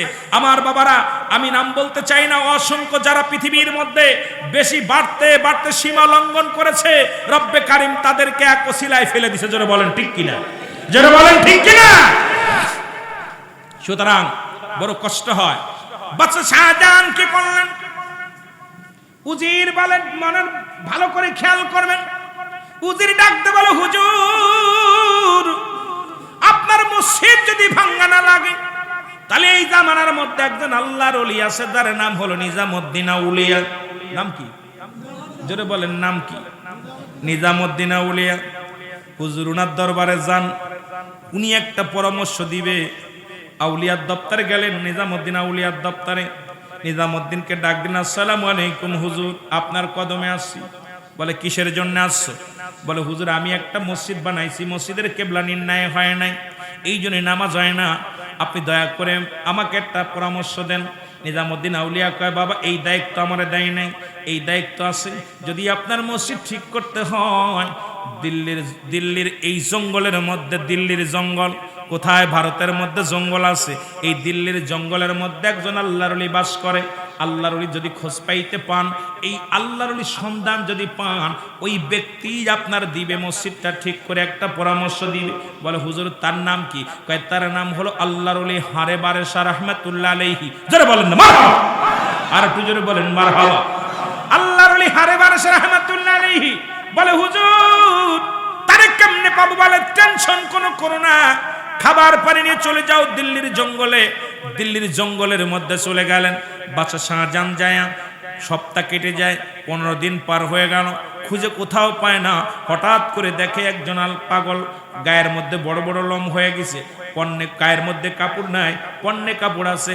এই লোকটা সিজদার মধ্যে পড়ে কান্দে, রব্বে কারীম আমি বড় অভাগা, আমি বড় অপরাধী রে। এই জমিনের মধ্যে যে উদ্দেশ্য আমারে পাঠাইলা, সে উদ্দেশ্য আমি হাসিল করতে পারি নাই, তোমার সন্তুষ্ট করতে পারি না। রব্বে কারীম চিৎকার মারিয়া মারিয়া কাঁদতেছে। পিছন থেকে যাইয়া, ও মুসলমান বাদশা শাহজাহান পিছন থেকে যাইয়া দাঁড়ায় দাঁড়ায় অনেকক্ষণ দাঁড়ায় আছে, দেখে সেজদার মধ্যে লুটা কান্দে, আল্লাহ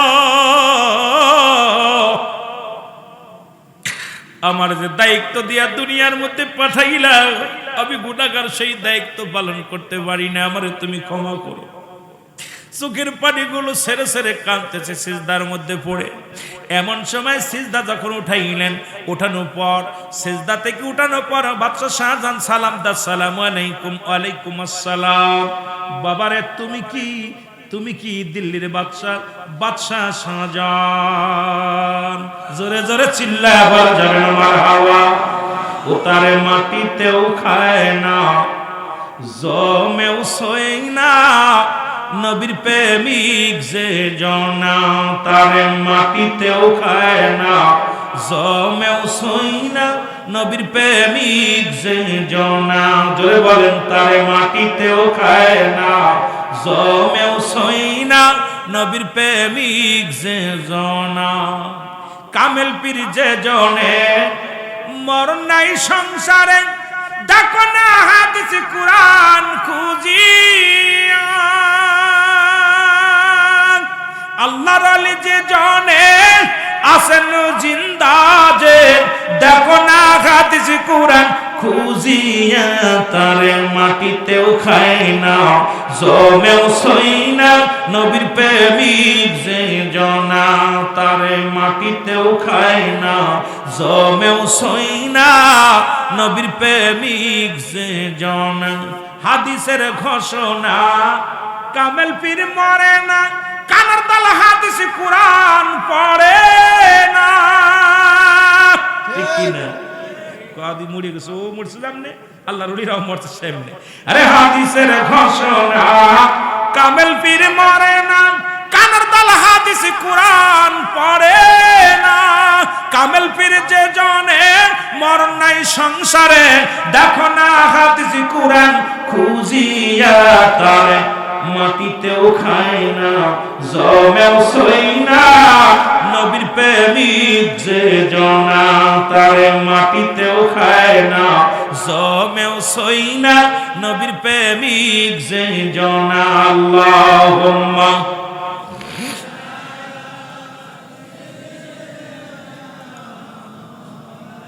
বারোটা পার হয়ে গেছে,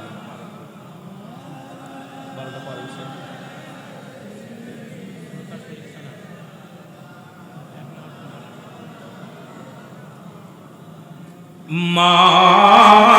মাদাল্লাহুম্মা